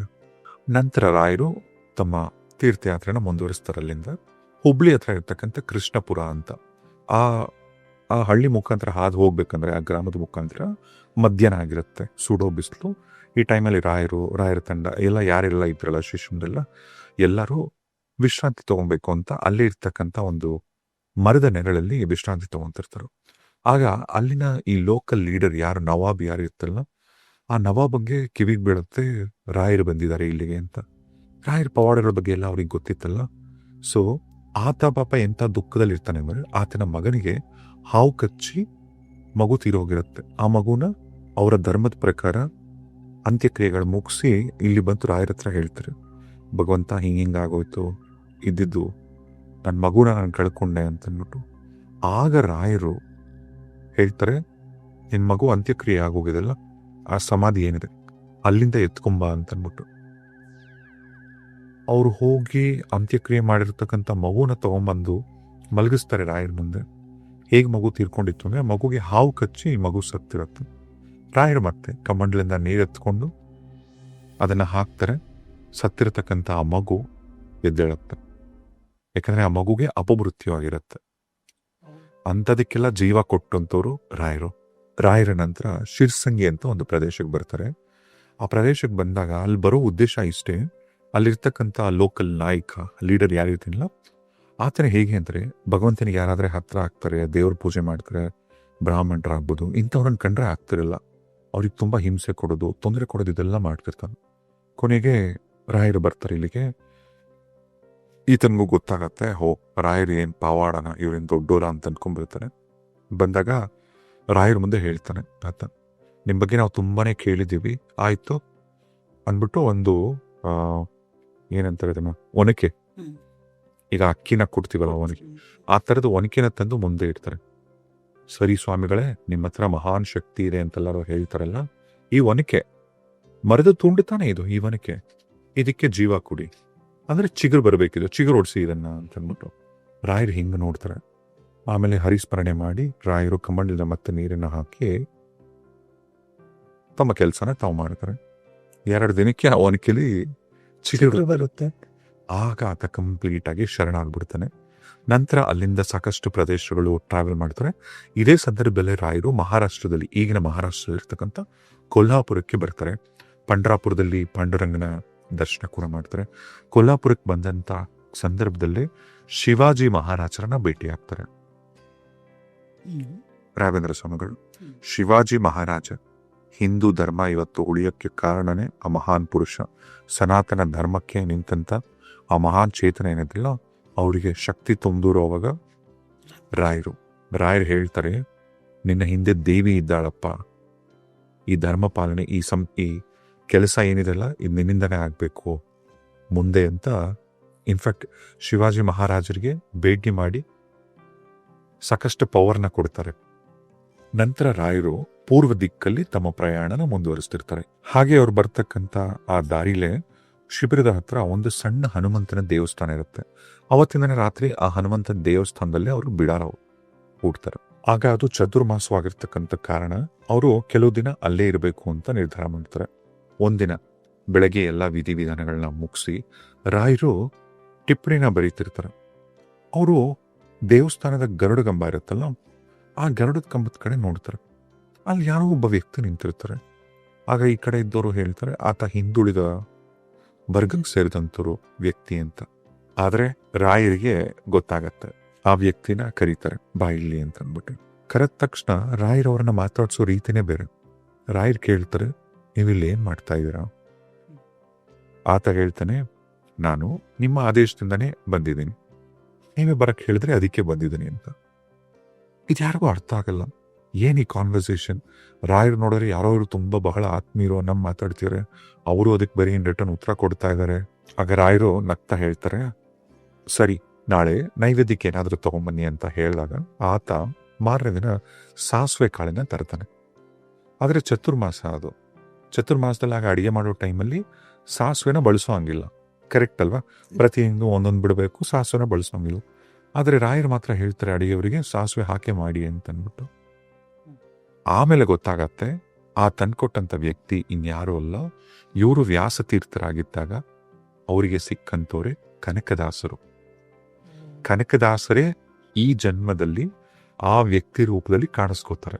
ಶರಣು ಶರಣು ಶರಣು ಗುರು ರಾಘವೇಂದ್ರ ಶರಣು. ವೆಂಕಣ್ಣ ಅಂತ ಒಬ್ಬ ಬಡ ಬ್ರಾಹ್ಮಣ. ಆತನಿಗೆ ವಿದ್ಯಾಭ್ಯಾಸ ಇಲ್ಲ, ಜೀವನ ಹೆಂಗ್ ನಡೆಸಬೇಕು ಅಂತ ಗೊತ್ತಿಲ್ಲ. ಇಂಥ ಪರಿಸ್ಥಿತಿಯಲ್ಲಿ ಇರ್ತಕ್ಕಂಥ ಆ ವೆಂಕಣ್ಣನಿಗೆ ಒಂದಿನ ಗೊತ್ತಾಗತ್ತೆ, ರಾಯರು ಬಂದಿದ್ದಾರೆ ಹತ್ತಿರದಲ್ಲಿ ಅಂತ. ರಾಯರನ್ನ ಭೇಟಿ ಮಾಡಬೇಕು ಅಂತ ಬರ್ತಾನೆ. ರಾಯರು ಅಲ್ಲೆಲ್ಲರಿಗೂ ಅನುಗ್ರಹ ಕೊಡ್ತಿರ್ತಾರೆ, ಮುದ್ರೆ ಹಾಕ್ತಿರ್ತಾರೆ ಎಲ್ಲರಿಗೂ. ಆಗ ರಾಯರ ಹತ್ರ ಹೋಗಿ ಹೇಳ್ತಾರೆ, ನನ್ನ ಪರಿಸ್ಥಿತಿ ಹೇಗಿದೆ ಅಂತ. ಆಗ ರಾಯರು ಹೇಳ್ತಾರೆ, ಸರಿ ತಗೋ ಅಂತ ಮಂತ್ರಾಕ್ಷತೆ ಕೈ ಕೊಡ್ತಾರೆ. ಕೈ ಕೊಟ್ಟಾಗ ಆತ ಹೇಳ್ತಾನೆ, ನನಗೇನು ನನಗೆ ಇನ್ ರಿಟರ್ನ್ ಕೊಡಕ್ಕೆ ಇಲ್ಲಿ ಏನೂ ಇಲ್ಲ ಅಂತ ಅಂದ್ಬಿಟ್ಟು, ಇದನ್ನ ನೀನು ತಗೋ, ನಿನ್ನ ಹತ್ರ ಇಟ್ಕೋ, ಬೇಕಾದಾಗ ನನ್ನ ಸ್ಮರಿಸ್ಕೊ, ನೀನು ಕೇಳಿ ತಂದು ಕೊಡ್ತೀನಿ ಅಂತ ಅಂದ್ಬಿಟ್ಟು ಇದನ್ನ ತಗೊಂಡು ನಂತರ ಬರ್ತಾನೆ. ಇದೇ ವೆಂಕಣ್ಣ ಒಂದಿನ ಬಡ ಬ್ರಾಹ್ಮಣ ಬೇರೆ, ಈ ಜಾನುವಾರುಗಳನ್ನ ಕಾಯ್ತಕ್ಕಂಥ ಕೆಲಸ. ಹೀಗೆ ಜಾನುವಾರುಗಳನ್ನ ಮೇಯಿಸ್ಕೊಂಡು ಹೋಗ್ತಿದ್ದಂಥ ಸಂದರ್ಭದಲ್ಲಿ ಒಬ್ಬ ಮುಸ್ಲಿಂ ನಾಯಕ, ಒಬ್ಬ ಸಿದ್ದಿ ಮಸೂದ್ ಖಾನ್ ಅಂತ ಅಲ್ಲಿರ್ತಕ್ಕಂಥ ಅದೋನಿಯ ಒಬ್ಬ ನವಾಬ್ ನೋಡ್ತಾನೆ. ವೆಂಕಣ್ಣನ ನೋಡ್ತಾನೆ. ಈತ ಕುದುರೆ ಮೇಲೆ ಬರ್ತಿರ್ತಾನಲ್ಲ, ಯಾಕಂದ್ರೆ ಅವ್ರ ಕೈಗೆ ಒಂದು ಒಂದು ಶಿಲೆ ಸ್ಕ್ರೋಲ್ ಅಂತ ಏನು ಕರಿತೀವಲ್ಲ ಅದು ಅವ್ರ ಕೈಲಿರುತ್ತೆ. ಅದ್ರೊಂದು ಲಕೋಟೆ ಥರದ್ದು ಏನೋ ಇರುತ್ತೆ, ಅದ್ರಲ್ಲಿ ಏನಿದೆ ಅಂತ ಓದಬೇಕು. ಆದರೆ ಈ ನವಾಬಂಗೆ ಓದಕ್ಕೆ ಬರಲ್ಲ, ಆ ಭಾಷೆ ಬರಲ್ಲ. ಅಂತ ಟೈಮಲ್ಲಿ ವೆಂಕಣ್ಣನ ಕರೀತಾರೆ, ಕರ್ಬಿಟ್ಟು ಆ ಸ್ಕ್ರೋಲ್ ಕೈ ಇಡ್ತಾರೆ, ಇಟ್ಬಿಟ್ಟು ಇದರಲ್ಲಿ ಏನಿದೆ ಓದಿ ನನಗೆ ಹೇಳಬೇಕು ಅಂತ. ಆತ ಹಿಂಗೆ ನೋಡ್ತಾನೆ, ಏನು ಓದಕ್ಕೆ ಬರಲ್ವಾ ಅಂತಾನೆ, ಹಿಂಗೆ ಅಂತಾನೆ. ಸರಿ ಇರು ಅಂದ್ಬಿಟ್ಟು ಆನೆನ ಕರೆಸ್ಬಿಟ್ಟು ಆನೆ ಮೇಲೆ ಕೂರಿಸ್ತಾನೆ. ಇವ್ ನೀನು ಓದಬೇಕು ಓದು ಅಂತ ಅಂದ್ಬಿಟ್ಟು, ಈಗ ನೀನು ಓದಬೇಕು, ಓದಿದ್ರೆ ಆನೆ ಮೇಲೆ ಕೂರಿಸ್ತೀನಿ, ಇಲ್ದಿದ್ರೆ ಶಿಕ್ಷೆ ಕೊಡ್ತೀನಿ ಅಂತ ಅಂದ್ಬಿಟ್ಟು ಆತ ಭಯ ಆಗತ್ತೆ. ಆ ವೆಂಕಣ್ಣಂಗೆ ಏನು ಮಾಡಬೇಕು ಅಂತ ಗೊತ್ತಾಗಲ್ಲ. ಆ ಸ್ಕ್ರೋಲ್ ಏನಿರುತ್ತಲ್ಲ ಆ ಶಿಲೆನ ತೆಗೆದು ರಾಯರ ಮಂತ್ರಾಕ್ಷತೆ ಏನಿತ್ತಲ್ಲ ಅದನ್ನ ಇಟ್ಕೊಂಡು ಮನಸ್ಸಲ್ಲಿ ರಾಯರನ್ನ ಸ್ಮರಿಸ್ತಾನೆ. ಅನಕ್ಷರಸ್ಥ ವೆಂಕಣ್ಣ ಆ ಸ್ಕ್ರೋಲ್ನ ನೋಡಿ ಓದಕ್ಕೆ ಶುರು ಮಾಡ್ತಾನೆ, ಬಡ ಬಡ ಓಡೋಡ್ಗ. ಇದನ್ನ ಕಂಡಂತ ಆ ನವಾಬ ಏನಿರ್ತಲ್ಲ, ನವಾಬ ಎಂಥ ಅದ್ಭುತವಾದಂಥ ನಾಲೆಡ್ಜ್ ಇದು ಅಂತ ಒಂದು ಕಡೆ ಆಶ್ಚರ್ಯ ಪಡೋದ್ರ ಜೊತೆಗೆ ಖುಷಿ ಪಡ್ತಾನೆ. ಯಾಕಂದರೆ ಆ ಸ್ಕ್ರಾಲ್ ಏನಿತ್ತಲ್ಲ, ಆ ಶಿಲೆ ಏನಿತ್ತಲ್ಲ, ಅದ್ರ ಒಳಗಡೆ ಆ ಶಾಸನದ ಒಳಗಡೆ ಏನಿತ್ತು ಅದು ಒಂದು ಗುಡ್ ನ್ಯೂಸ್. ಅದು ಏನು ಅಂದರೆ ಈ ನವಾಬಂಗೆ ಸೇರಿದಂಥ ಒಂದು ಪ್ರಾಂತ್ಯನ ಇವರು ಗೆದ್ದಿರ್ತಾರೆ. ಅದೊಂದು ಗುಡ್ ನ್ಯೂಸ್. ಅದು ಇದೇ ಖುಷಿಲೇ ಹೇಳ್ತಾನೆ ವೆಂಕಣ್ಣ, ಇನ್ಮೇಲೆ ನೀನೇ ದಿವಾನ್, ಈ ಪ್ರಾಂತ್ಯಕ್ಕೆ ನೀನೇ ದಿವಾನ್ ಅಂತಂದ್ಬಿಟ್ಟು. ಆಮೇಲೆ ಆತ ಹೇಳ್ತಾನೆ, ಓದು ಬರಹ ಗೊತ್ತಿಲ್ಲ ರಾಯ, ರಾಘವೇಂದ್ರ ಸ್ವಾಮಿಗಳಿಂದ ನನಗೆ ಈ ಅನುಗ್ರಹ ಸಿಕ್ತು ಅಂತ. ಆಮೇಲೆ ಇದೇ ಥರದ್ದು ಈ ವೆಂಕಣ್ಣ ಈ ನವಾಬನ ಹತ್ರ ಸೇರ್ಕೊಂಡಾಗ ಪದೇ ಪದೇ ಏನು ವಿಚಾರಗಳಲ್ಲಾಗಲಿ ಸರಿ, ಏನಾದರೂ ಒಂದು ಪ್ರಿಡಿಕ್ಟ್ ಮಾಡಿದ್ರೆ ಅದಾಗ್ತಾ ಇತ್ತು. ಪ್ರತಿಯೊಂದು ಕೆಲಸ ಆದ್ಮೇಲೆ ಹೇಳ್ತಿತ್ತು, ನನ್ನ ಹಿಂದೆ ರಾಯರಿದ್ದಾರೆ, ನನಗೆ ರಾಯರಿದ್ದಾರೆ ಅಂತ. ರಾಯರ ಬಗ್ಗೆ ತುಂಬ ಕೇಳಿ ಒಂದ್ಸರಿ ರಾಯರ ಹತ್ರ ಈ ನವಾಬ ಬರ್ತಾನೆ, ವೆಂಕಣ್ಣನೇ ಕರ್ಕೊಂಡ್ಬರ್ತಾರೆ. ಆದರೆ ಆ ನವಾಬನಿಗೆ ಎಲ್ಲ ಒಂದು ಸ್ವಲ್ಪ ಏನದು ರಾಯನ ಪರೀಕ್ಷೆ ಮಾಡಬೇಕು ಅಂತ ಪ್ಲಾನ್ ಮಾಡ್ತಾನೆ. ಬೆಳ್ಳಿ ತಟ್ಟೆಗಳು, ದೊಡ್ಡ ಬೆಳ್ಳಿ ತಟ್ಟೆಗಳನ್ನ ರಾಯರ ಮುಂದೆ ತಗೊಂಡು ಹೋಗಿ ಆ ತಟ್ಟೆಗಳಲ್ಲಿ ಮಾಂಸ ತುಂಬ್ಕೊಂಡು ಹೋಗಿರ್ತಾನೆ ಆತ. ಮಾಂಸ ತುಂಬಿಕೊಂಡು ಅದ್ರ ಮೇಲೆ ಬಟ್ಟೆಯಿಂದ ಮುಚ್ಚಿ ರಾಯರ ಮುಂದೆ ಅದನ್ನೆಲ್ಲ ಇಡ್ತಾರೆ. ನಿಮಗೋಸ್ಕರ ಇದು ಹಣ್ಣು ಫಲಗಳೆಲ್ಲ ತಂದಿದ್ದೀವಿ, ಸ್ವೀಕರಿಸಿ ಅಂತಂದ್ಬಿಟ್ಟು. ಆಗ ನವಾಬ ಇದನ್ನು ಹೇಳೋದು ರಾಯರ ಮುಂದೆ. ರಾಯರಿಗೆ ಗೊತ್ತಾಗತ್ತೆ ಈ ನವಾಬ ಏನು ಕೆಲಸ ಮಾಡಿದ ಅಂತ. ಕಣ್ಮುಚ್ಚಿ ಏಕೇನು ಮತ್ತೆ ಕಮ್ಮಳಿದ ನೀರನ್ನು ಹಾಕಿ, ಸರಿ ಇವಾಗ ಬಟ್ಟೆ ತೆಗೀರಿ ಅಂತ ತೆಗೆದ್ರೆ ನಿಜವಾಗ್ಲೂ ಹಣ್ಣು, ಹೂವು, ಹಂಪಲ್, ಮಾಂಸ ಇದ್ದಿದ್ದು ಫುಲ್ ಚೇಂಜ್ ಆಯ್ತು. ಆದರೆ ನವಾಬನಿಗೆ ಗೊತ್ತಾಗತ್ತೆ, ತನ್ನ ತಪ್ಪಿನ ಅರಿವಾಗತ್ತೆ. ಆಗ ಹೇಳ್ತಾನೆ, ಕ್ಷಮಿಸ್ಬಿಡುತ್ತೆ, ಹೆಂಗೆ ಗೊತ್ತಿರಲಿಲ್ಲ, ಇಂಥ ಪರೀಕ್ಷೆ ಮಾಡಿದ್ದೀನಿ ಅಂತನ್ಮ, ನಾನು ಮಾಡಿ ತಪ್ಪಾಯಿತು ಅಂತ. ಅದಾದ ನಂತರ ಮರುದಿನ ವೆಂಕಣ್ಣ ಏನಿದ್ರಲ್ಲ, ವೆಂಕಣ್ಣನ ಮುಖಾಂತರ ಆ ನವಾಬ ಹೇಳಿ ಕಳಿಸ್ತಾನೆ, ನಾನು ಮಾಡಿದಂಥ ತಪ್ಪಿನ ಪ್ರಾಯಶ್ಚಿತ್ತಕ್ಕೋಸ್ಕರ ನಾನು ಒಂದಷ್ಟು 10 ಹಳ್ಳಿಗಳನ್ನ ರಾಯರಿಗೆ ಕೊಡ್ತೀನಿ, ದಯವಿಟ್ಟು ಅದನ್ನು ರಾಯರನ್ನ ಸ್ವೀಕರಿಸಕ್ಕೆ ಹೇಳಿ ಅಂತಂದು. ಆದರೆ ರಾಯರ ಅದೆಲ್ಲ ಯಾವುದು ಒಪ್ಪಲು. ಆದರೆ ಒಂದೇ ಒಂದು ಸ್ಥಳ ಕೇಳ್ತಾರೆ, ಅದನ್ನೇ ಮಂಚಾಲೆ, ಈಗಿನ ಮಂತ್ರಾಲಯ. ಮಂಚಾಲೆನ ನವಾಬನಿಗೆ ಆಶ್ಚರ್ಯ ಆಗತ್ತೆ. ಅದು ಬರಡು ಭೂಮಿ, ಅದು ತುಂಗಭದ್ರಾ ನದಿ ತೀರದಲ್ಲಿ ಏನಿದೆ ಅದು ಬರಡು ಭೂಮಿ, ಅದು ಏನಕ್ಕೆ ಅಂದ್ಬಿಟ್ಟು, ಇಲ್ಲ ನನಗೆ ಅದೇ ಬೇಕು ಅಂತ ರಾಯರು ಹೇಳ್ತಾರೆ. ಕ್ರಮೇಣ ಅದಾದ ನಂತರ ರಾಯರು ಅಲ್ಲಿಂದ ಮತ್ತೆ ಕುಂಭಕೋಣ ಮಠಕ್ಕೆ ಹೋಗಿ ಅಲ್ಲಿ ಕೆಲವು ಕಾರ್ಯಗಳೆಲ್ಲ ಮುಗಿಸಿ ಮತ್ತೆ ಅಲ್ಲಿ ಇನ್ನೊಂದು ಪೀಠಾಧಿಪತಿನ ನೇಮಿಸಿ ಮತ್ತೆ ವಾಪಸ್ ಇಲ್ಲಿಗೆ ಬರ್ತಾರೆ. ಮಂಚಾಲೆ ಏನು ಈ ಗ್ರಾಮ ಇತ್ತಲ್ಲ, ಇಲ್ಲಿ ಬಂದು ಆಗ ನಿರ್ಧಾರ ಮಾಡ್ತಾರೆ ಬೃಂದಾವನ ಪ್ರವೇಶ ಮಾಡಬೇಕು ಅಂತ, ಜೀವಂತ ಸಮಾಧಿ ಆಗ್ಬೇಕು ಅಂತ. ಇಂಥ ಸಂದರ್ಭಗಳಲ್ಲಿ ಮಂಚಾಲೆನೇ ಯಾಕೆ ಆಯ್ಕೆ ಮಾಡಿಕೊಂಡ್ರು ಅಂತ ಎಲ್ಲರಿಗೂ ಅದೊಂದು ಕ್ವಶನ್ ಇರುತ್ತೆ. ಯಾಕೆ ಅಂದರೆ ಇದು ತ್ರೇತಾಯುಗದಲ್ಲಿ ಆ ಮಂಚಾಲೆ ಏನ್ ಜಾಗ ಇತ್ತಲ್ಲ, ಕೃತಿಯುಗದಲ್ಲಿ ನಾನು ನಿಮಗೆ ಪ್ರಹ್ಲಾದನ ಕತೆ ಹೇಳಿದ್ನಲ್ಲ, ಪ್ರಹ್ಲಾದ ಅಲ್ಲಿ ಯಜ್ಞ ಮಾಡಿದಂಥ ಸ್ಥಳ ಅದು. ಆಮೇಲೆ ಈಗ ಬೃಂದಾವನ ಏನಿದೆಲ್ಲ, ಬೃಂದಾವನ ಕಟ್ಟಬೇಕಂದ್ರೆ ಆ ಶಿಲೆ ಬಂಡೆಗಳೇನಿತ್ತಲ್ಲ, ಇದನ್ನ ಒಂದು ಸ್ಥಳದಿಂದಾನೇ ತರಿಸ್ಬೇಕು ಅಂತ ರಾಯರು ಹೇಳ್ತಾರೆ, ಒಂದು ಪರ್ಟಿಕ್ಯುಲರ್ ಪ್ಲೇಸಿಂದ. ಆ ಕಪ್ಪು ಶಿಲೆ, ಅದೇ ಶಿಲೆನೇ ಏನಕ್ಕೆ ಬೇಕಾಗಿತ್ತು ಅಂದರೆ, ತ್ರೇತಾಯುಗದಲ್ಲಿ ಅರಣ್ಯವಾಸದಲ್ಲಿ, ಅರಣ್ಯಕಾಂಡದಲ್ಲಿ ಶ್ರೀರಾಮಚಂದ್ರ ಸೀತಾಮಾತನ ಹುಡುಕೊಂಡು ಹೋಗುವಂಥ ಟೈಮಲ್ಲಿ ಕಾಡಲ್ಲಿ ಒಂದು ಬಂಡೆ ಮೇಲೆ ವಿಶ್ರಮಿಸ್ತಾರೆ. ಅದೇ ಬಂಡೆನೇ ತರಿಸೋದು ರಾಯರು ಬೃಂದಾವನ ನಿರ್ಮಾಣಕ್ಕೆ. ಬೃಂದಾವನ ನಿರ್ಮಾಣ ಎಲ್ಲ ಆಗತ್ತೆ. ಮಿಕ್ಕಂತ ಏನು ಬಂಡೆ ಶಿಲೆ ಇತ್ತಲ್ಲ, ಅದೇ ಶಿಲೆಯಲ್ಲಿ ಈಗಲೂ ಮಂತ್ರಾಲಯಕ್ಕೆ ಹೋದ್ರೆ ರಾಯರು ಎದುರುಗಡೆ ಪ್ರಾಣದೇವರು ಹನುಮಂತನ ವಿಗ್ರಹ ಇದೆ, ಅದನ್ನ ಅದರಲ್ಲೇ ನಿರ್ಮಾಣ ಮಾಡಿರೋದು. ಅಲ್ಲಿ ಉಳಿದಿರುವ ಇರೋದು. ಆಮೇಲೆ ರಾಯರು ವೃಂದಾವನ ಪ್ರವೇಶ ಮಾಡಬೇಕು ಅಂತ ನಿರ್ಧಾರ ಮಾಡ್ತಾರೆ. ಆಗ ಅವರ ಪರಮ ಭಕ್ತರಾಗಿದ್ದಂಥ ಅಪ್ಪಣಾಚಾರ್ಯರು ಇವ್ರಿಗೆ ಈ ವಿಚಾರ ಗೊತ್ತಾಗತ್ತೆ. ವೃಂದಾವನ ಪ್ರವೇಶ ಆಗತ್ತೆ ರಾಯರು 1671 ಇಸ್ವಿ. ಅಷ್ಟೊತ್ತಿಗಾಗಲೇ ರಾಯರಿಗೆ 76-77 ವರ್ಷ ವಯಸ್ಸಾಗಿತ್ತು.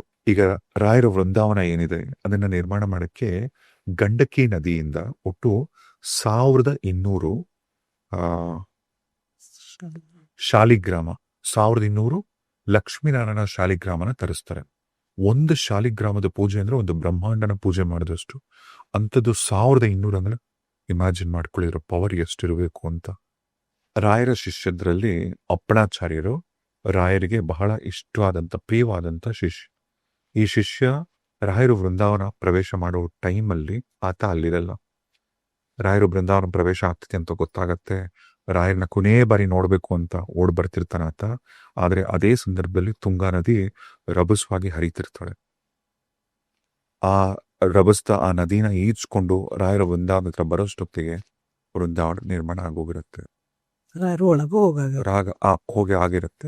ಅಪ್ಪಣ್ಣನವರು ಆಗ ಅಲ್ಲಿ ರಾಘವೇಂದ್ರ ಸ್ತೋತ್ರನ ರಚಿಸ್ತಾರೆ. ಒಂದಷ್ಟು ಸಾಲುಗಳಾದ್ಮೇಲೆ ಅವರಿಗೆ ಮುಂದಕ್ಕೆ ಹಾಡಕ್ಕಾಗಲ್ಲ ಅವರಿಗೆ. ಯಾಕಂದ್ರೆ ತನ್ನ ಸ್ವಾಮಿ ವೃಂದಾವನ ಸಿಗ್ಲಿಲ್ಲ. ಆಗ ಮಿಕ್ಕಂತ ಸಾಲುಗಳನ್ನ ಪೂರ್ಣ ಮಾಡೋದೇ ಹಯಗ್ರೀವ. ವೃಂದಾವನದ ಮೇಲಿದ್ದಂತ ಭಗವಂತ ಹಯಗ್ರೀವ ಏನಿತ್ತಲ್ಲ, ಅವರು ಸಾಲುಗಳನ್ನ ಕಂಪ್ಲೀಟ್ ಮಾಡಿ ಇದಕ್ಕೆ ಹಯಗ್ರೀವ ಸಾಕ್ಷಿ ಅಂತ ಹೇಳ್ತಾರೆ.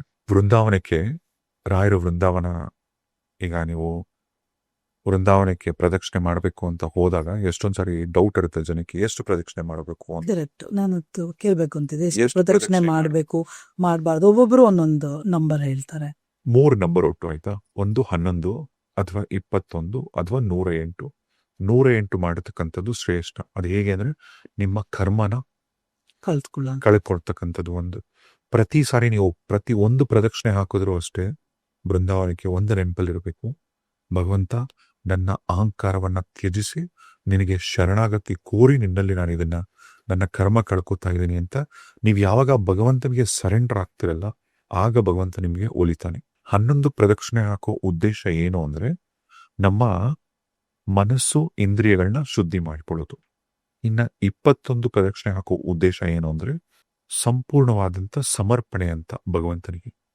ನೀವು ವೃಂದಾವನ ಪ್ರದಕ್ಷಿಣೆ ಮಾಡೋ ಟೈಮಲ್ಲಿ ನೀವು ನರಸಿಂಹನ ಗಮನಿಸ್ತೀರಾ, ರಾಮನ ಗಮನಿಸ್ತೀರಾ, ಕೃಷ್ಣನ ಗಮನಿಸ್ತೀರಾ. ನಿಮ್ಮ ಪಾಪ ಕರ್ಮಗಳನ್ನ ತೊಳೆಯೋದು ನರಸಿಂಹ, ನಿಮ್ಮ ಬಡತನನ ನಿವಾರಣೆ ಮಾಡೋದು ಆ ಶ್ರೀರಾಮ. ನಿಮಗೆ ಮದುವೆ ಆಗಿಲ್ಲ, ಮಕ್ಕಳಾಗಿಲ್ಲ, ನಿಮ್ಮ ಏನೇ ಸಮಸ್ಯೆಗಳಿದ್ರು ಕೂಡ ಇದನ್ನ ಬಗೆಹರಿಸೋದು ಶ್ರೀಕೃಷ್ಣ ಪರಮಾತ್ಮ. ಮತ್ತೆ ಬೃಂದಾವನನ್ನ ತುಳಿಬಾರ್ದು ಅನ್ನೋದು ಒಂದಿದೆ ಅಲ್ಲ. ಸೊ ಇವಾಗ ದೇವರಿಗೆ ಅಲಂಕಾರ ಎಲ್ಲ ಮಾಡುವಾಗ ಅವರು ತುಳ್ಕೊಂತಾನೆ ಮಾಡ್ತಾರೆ. ಸೊ ಅದು ಇಲ್ಲ, ನೀವು ಹೇಳಿದ್ದು ಕರೆಕ್ಟು. ಆಕ್ಚುಲಿ ಬೃಂದಾವನ ಏನಿದೆ ಅಲ್ಲ, ಆ ಸ್ಥಳದ ಮೇಲೆ ಅಲ್ಲಿ ಬೃಂದಾವನದ ಮೇಲೆ ಓಡಾಡೋದಾಗ್ಲಿ ಅಥವಾ ನೀವು ಹೇಳ್ದಂಗೆ ಅದೆಲ್ಲ ಮಾಡಬಾರ್ದು. ಆದ್ರೆ ನೀವು ಹೇಳ್ದಂಗೆ ಅಲ್ಲಿನ ಈಗ ಅರ್ಚಕರು ಬೇರೆ ಮಠಾಧಿಪತಿಗಳೆಲ್ಲ ಮಾಡ್ತಾರಲ್ಲ, ಮಾಡ್ಬೇಕಂದ್ರೆ ಅದಕ್ಕೂ ಕೂಡ ಒಂದು ಉಲ್ಲೇಖ ಇದೆ. ಏನು ಅಂದ್ರೆ ಸಾಕ್ಷಾತ್ ರಾಯರು ರಾಘವೇಂದ್ರ ಸ್ವಾಮಿಗಳು ಹೇಳ್ತಾರಂತ, ಮಕ್ಕಳು ತಂದೆ ಮೇಲೆ ಎದ್ದು ಆಟ ಆಡ್ಬೇಕಂದ್ರೆ ಓಡಾಡ್ಬೇಕಂದ್ರೆ ತಂದೆ ಖುಷಿನೇ ಇಲ್ವಾ? ಆತರ ಕೇವಲ ಅವರಿಗೆ ಮಾತ್ರ ಅದೊಂದು ಅಪ್ಪಣೆ, ಅದೊಂದು ಪರ್ಮಿಷನ್. 19ನೇ ಶತಮಾನದಲ್ಲಿ ಬ್ರಿಟಿಷರು ಭಾರತದ ಮೇಲೆ ಆಕ್ರಮಣ ಮಾಡಿ ಇಲ್ಲಿ ಆಡಳಿತ ನಡೆಸ್ತಿರ್ತಕ್ಕಂಥ ಸಂದರ್ಭದಲ್ಲಿ ಅವರೊಂದು ಕಾನೂನನ್ನ ತರ್ತಾರೆ. ಏನು ಅಂದ್ರೆ ಈ ಮಠಗಳು, ಕೆಲವು ದೇವಾಲಯಗಳನ್ನೆಲ್ಲ ಅವರ ಬ್ರಿಟಿಷ್ ಸರ್ಕಾರಕ್ಕೆ ಸೇರ್ಪಡಿಸ್ಕೊಬೇಕು ಅಂತಂದ್ರು. ರಾಯರ ಮಠದ ಕಂಡ್ಬಿತ್ತು. ಕೊನೆಗೆ ಆ ಸರ್ಕಾರ ಥಾಮಸ್ ಮನ್ರೋ ಅನ್ನೋ ಒಬ್ಬ ಅಧಿಕಾರಿನ ನೇಮಕ ಮಾಡಿ ಅವ್ರನ್ನ ಕಳಿಸ್ಕೊಡ್ತಾರೆ ಮಂಚಾಲಯಕ್ಕೆ. ಅಲ್ಲಿಗೆ ಬಂದಾಗ ಅವರು ರಾಯರ ಮಹಿಮಾ ಬಗ್ಗೆ ಎಲ್ಲ ಕೇಳ್ತಿರಲ್ಲ. ಆಮೇಲೆ ರಾಯರು ಜೀವಂತವಾಗಿದ್ದಾರೆ ಅಂತೆಲ್ಲ ಅಲ್ಲಿ ಗೊತ್ತಿತ್ತವರಿಗೆ. ಸರಿ, ಬೃಂದಾವನದ ಮುಂದೆ ಹೋಗಕ್ಕಿಂತ ಮುಂಚೆ ಅವರು ತಮ್ಮ ಶೂ ಬಿಚ್ಚಿ ಬೆಲ್ಟ್ ಕೂಡ ತೆಗೆದಿಟ್ಟು ರಾಯರು ವೃಂದಾವನದ ಮುಂದೆ ಹೋಗಿ ಕುತ್ಕೊಂತಾರಂತೆ. ಅವರು ಬ್ರಿಟಿಷ್ ಅಧಿಕಾರಿ ಕುತ್ಕೊಂಡು ಕಣ್ಣು ಮುಚ್ಕೋತಾರೆ. ಅಷ್ಟು ಕುತ್ಕೊಂಡಾಗ ಆಗ ಒಳಗಿಂದ ರಾಯರು ಹೇಳ್ತಾರಂತೆ, ಇದರ ತಂಟೆಗೆ ನೀವು ಬರಬೇಡಿ ಅಂತ ಅಂದ್ಬಿಟ್ಟು ರಾಯರು ಹಿಂಗೆ ಅವ್ರು ಹೇಳ್ದಂಗೆ ಹೇಳ್ತಾರೆ. ಆತ ಬೃಂದಾವನದ ಮುಂದೆ ಧ್ಯಾನ ಸ್ಥಿತಿಯಲ್ಲಿ ಕುತ್ಕೊಳ್ಳೋ. ಆಗ ಒಳಗಿಂದ ಒಂದು ಸದ್ದು ಕೇಳಿಸುತ್ತೆ. ರಾಯರು ಮಾತಾಡ್ತಾರೆ ಆತನೊಟ್ಟಿಗೆ. ಹ್ಮ್. ಅದು ಹೇಗಿರುತ್ತೆ ಅಂದ್ರೆ ಆ ಸಂಭಾಷಣೆ, ರಾಯರು ಹೇಳ್ತಾರಂತೆ, ಈ ವೃಂದಾವನದ ಪವಿತ್ರತೆಗೆ ಎಲ್ಲೂ ಧಕ್ಕೆ ತರಬಾರ್ದು ಅಂತ ಹೇಳಿ ಇದನ್ನ ಆ ಅಧಿಕಾರಿ ಜೊತೆ ರಾಯರು ಕಮ್ಯುನಿಕೇಟ್ ಮಾಡ್ತಾರೆ. ವಿಚಿತ್ರ ಅಂದ್ರೆ ರಾಯರು ಆತನೊಟ್ಟಿಗೆ ಇಂಗ್ಲಿಷಲ್ಲಿ ಮಾತಾಡ್ತಾರಂತೆ. ಸೊ ಈ ಅಧಿಕಾರಿ ರಾಯರ ಗೊತ್ತಾಗತ್ತೆ, ರಾಯರು ಭಕ್ತ ಆಯ್ತು, ರಾಯರ ಅಂದ್ರೆ ಅವರ ಅನುಗ್ರಹ ಎಂತದ್ದು ಅಂತ ಗೊತ್ತಾಯ್ತು. ಸೀದಾ ಅಲ್ಲಿಂದ ಅವರು ಮದ್ರಾಸಿಗೆ ವಾಪಸ್ ಬರ್ತಾರೆ. ಒಬ್ರು ಸಣ್ಣ ಅಧಿಕಾರಿ, ಸಮೀಕ್ಷಾ ಅಧಿಕಾರಿ ಆಗಿದ್ದಂಥವ್ರು ನೋಡಿ ಅದೃಷ್ಟ ಹೆಂಗ್ ಬದಲಾಯ್ತು ಅವರಿಗೆ ಅಂದ್ರೆ, ಇದೇ ಸಂದರ್ಭದಲ್ಲೇ ಮದ್ರಾಸ್ ಗವರ್ನರ್ ಯಾರಾಗಿದ್ರು ಅವರ ಸಂಬಂಧಿಕರಿಗೂ ಅವ್ರ ಕುಟುಂಬಸ್ಥರಿಗೆ ಆರೋಗ್ಯದ ಸಮಸ್ಯೆ ಇತ್ತು ಅಂತ ಮದ್ರಾಸ್ ಗವರ್ನರ್ ಆಗಿದ್ದವರು ವಾಪಸ್ ಹೊಟ್ಟೋಗ್ತಾರೆ ಲಂಡನ್ಗೆ. ಅದೇ ಸಂದರ್ಭದಲ್ಲಿ ಈ ಗವರ್ನರ್ ಹುದ್ದೆಗೆ ಇವ್ರನ್ನೇ ಆಯ್ಕೆ ಮಾಡ್ತಾರೆ. ಜಸ್ಟ್ ಒನ್ ವಿಸಿಟ್ ಹಾ, ಮಂತ್ರಾಲಯ ಅವರಿಗೆ ಈ ಅಧಿಕಾರ ಸಿಕ್ಕಿತ್ತು ಕೂಡ ರಾಯರ ಕೃಪೆಯಿಂದ ಅಂತಾನೆ ಅವ್ರು ನಂಬ್ತಾರೆ. ನಂಬ್ತಾರೆ. ನಾನು ಕೆಲವು ಪವಾಡಗಳನ್ನ ನೋಡಿದ್ದೀನಿ. ಅದರಲ್ಲಿ ಒಂದು ಇವಾಗ ಖಂಡಿತ ಹೇಳಕ್ ಇಷ್ಟಪಡ್ತೀನಿ, ಯಾಕಂದ್ರೆ ತುಂಬಾ ಜನಕ್ಕೆ ಮಲ್ಲಮ್ಮ ಗೊತ್ತು. Bigg Boss Bigg Boss recent ಆಗಿ ಹೋದ್ರಲ್ಲ. ಸೊ ಮಲ್ಲಮ್ಮನ ಕಳಿಸ್ಬೇಕಾದ್ರೆ ಒಂದು ಘಟ್ಟದಲ್ಲಿ ಏನಾಯ್ತಂದ್ರೆ ಅವರು ಸೆಲೆಕ್ಟ್ ಆಗ್ಲಿಲ್ಲ ಅನ್ನೋ ತರ ಒಂದು ಸಿಚುವೇಶನ್ ಇತ್ತು. ಸೊ ಇಲ್ಲ ಹೋಗಕ್ಕಾಗಲ್ಲ, ಅದನ್ನ ಅವ್ರಿಗೆ ಹೇಳಕ್ಕೂ ನಂಗೆ ಬೇಜಾರಿತ್ತು. ಸೊ ಆಗ ನಾನು ಅವ್ರನ್ನ ರಾಯರ ಮಠಕ್ಕೆ ಕರ್ಕೊಂಡೋಗಿದ್ದೆ. ಕರ್ಕೊಂಡು ಹೋದಾಗ ಅವರು ಅವತ್ತೇ ನಾನು ಮಲ್ಲಮ್ಮನ ಅಷ್ಟು ಭಕ್ತಿಯಿಂದ ಕೈ ಮುಗ್ದು ಬೇಡ್ಕೊಳ್ತಿರೋದು ನೋಡಿದ್ದು. ಫಸ್ಟ್ ಡೇ ನಾವು ಬಿಗ್ ಬಾಸ್ ಮಾತುಕತೆಗೆ ಹೋಗಿ ಬಂದಾಗ ಬಂಡಿಮಾಕಳಮ್ಮ ಟೆಂಪಲ್ ಹೋದಾಗ ಅವರು ಅದೇ ಭಕ್ತಿ ನೋಡಿದ್ದೆ. ಅದಾದ್ಮೇಲೆ ಅವತ್ತೇ ನೋಡಿದ್ದು. ಸೊ ನಾನು ಇಷ್ಟೇ ರಾಯರಿಗೆ ಹೇಳಿದ್ದು, ಒಂದು ಮುಗ್ಧ ಜೀವ, ಅವರಿಗೆ ರಾಯರು ಮಠ ಅದೆಲ್ಲ ಗೊತ್ತೇ ಇರಲಿಲ್ಲ. ನಾನು ಹೇಳ್ದೆ, ನನ್ನ ನಂಬಿ ಬಂದರು. ನಾನು ನಿನ್ನ ನಂಬಿ ಬಂದಿದ್ದೀನಿ, ಅವ್ರು ನನ್ನ ನಂಬಿ ಬಂದಿದ್ದಾರೆ. ಈ ಮುಗ್ಧ ಜೀವ ನಿನ್ನ ಮುಂದೆ ನಿಂತಿದೆ, ಅವ್ರಿಗೆ ಹೋಗೋಕೆ ಆಸೆ ಇದೆ, ನಮ್ಮೆಲ್ಲರ ಕನಸು ಕೂಡ. ಸೊ ಏನು ಮಾಡ್ತೀಯ ನೋಡಿ, ನಿನಗೆ ಬಿಟ್ಟಿದ್ದೀನಿ ಅಂತ ಅಂದ್ಕೊಂಡು ಬಂದ್ವಿ. ವಾಪಸ್ ಬಂದು ನಾವು ಕಾರಲ್ಲಿ ಕೂತಿ ಒಂದು ಹಾಫ್ ಅ ಕಿಲೋಮೀಟರ್ ಹೋಗಿರ್ಬೋದು, I get a call, Colors Kannada Vishnu ಅವ್ರು ಕಾಲ್ ಮಾಡಿಬಿಟ್ಟು, ಮಲ್ಲಮ್ಮ ಅವ್ರು ಸೆಲೆಕ್ಟ್ ಆಗಿದ್ದಾರೆ, ಮುಂದಿನ ಪ್ರೊಸೀಜರ್ ಏನು ನೋಡಿ ಅಂತ.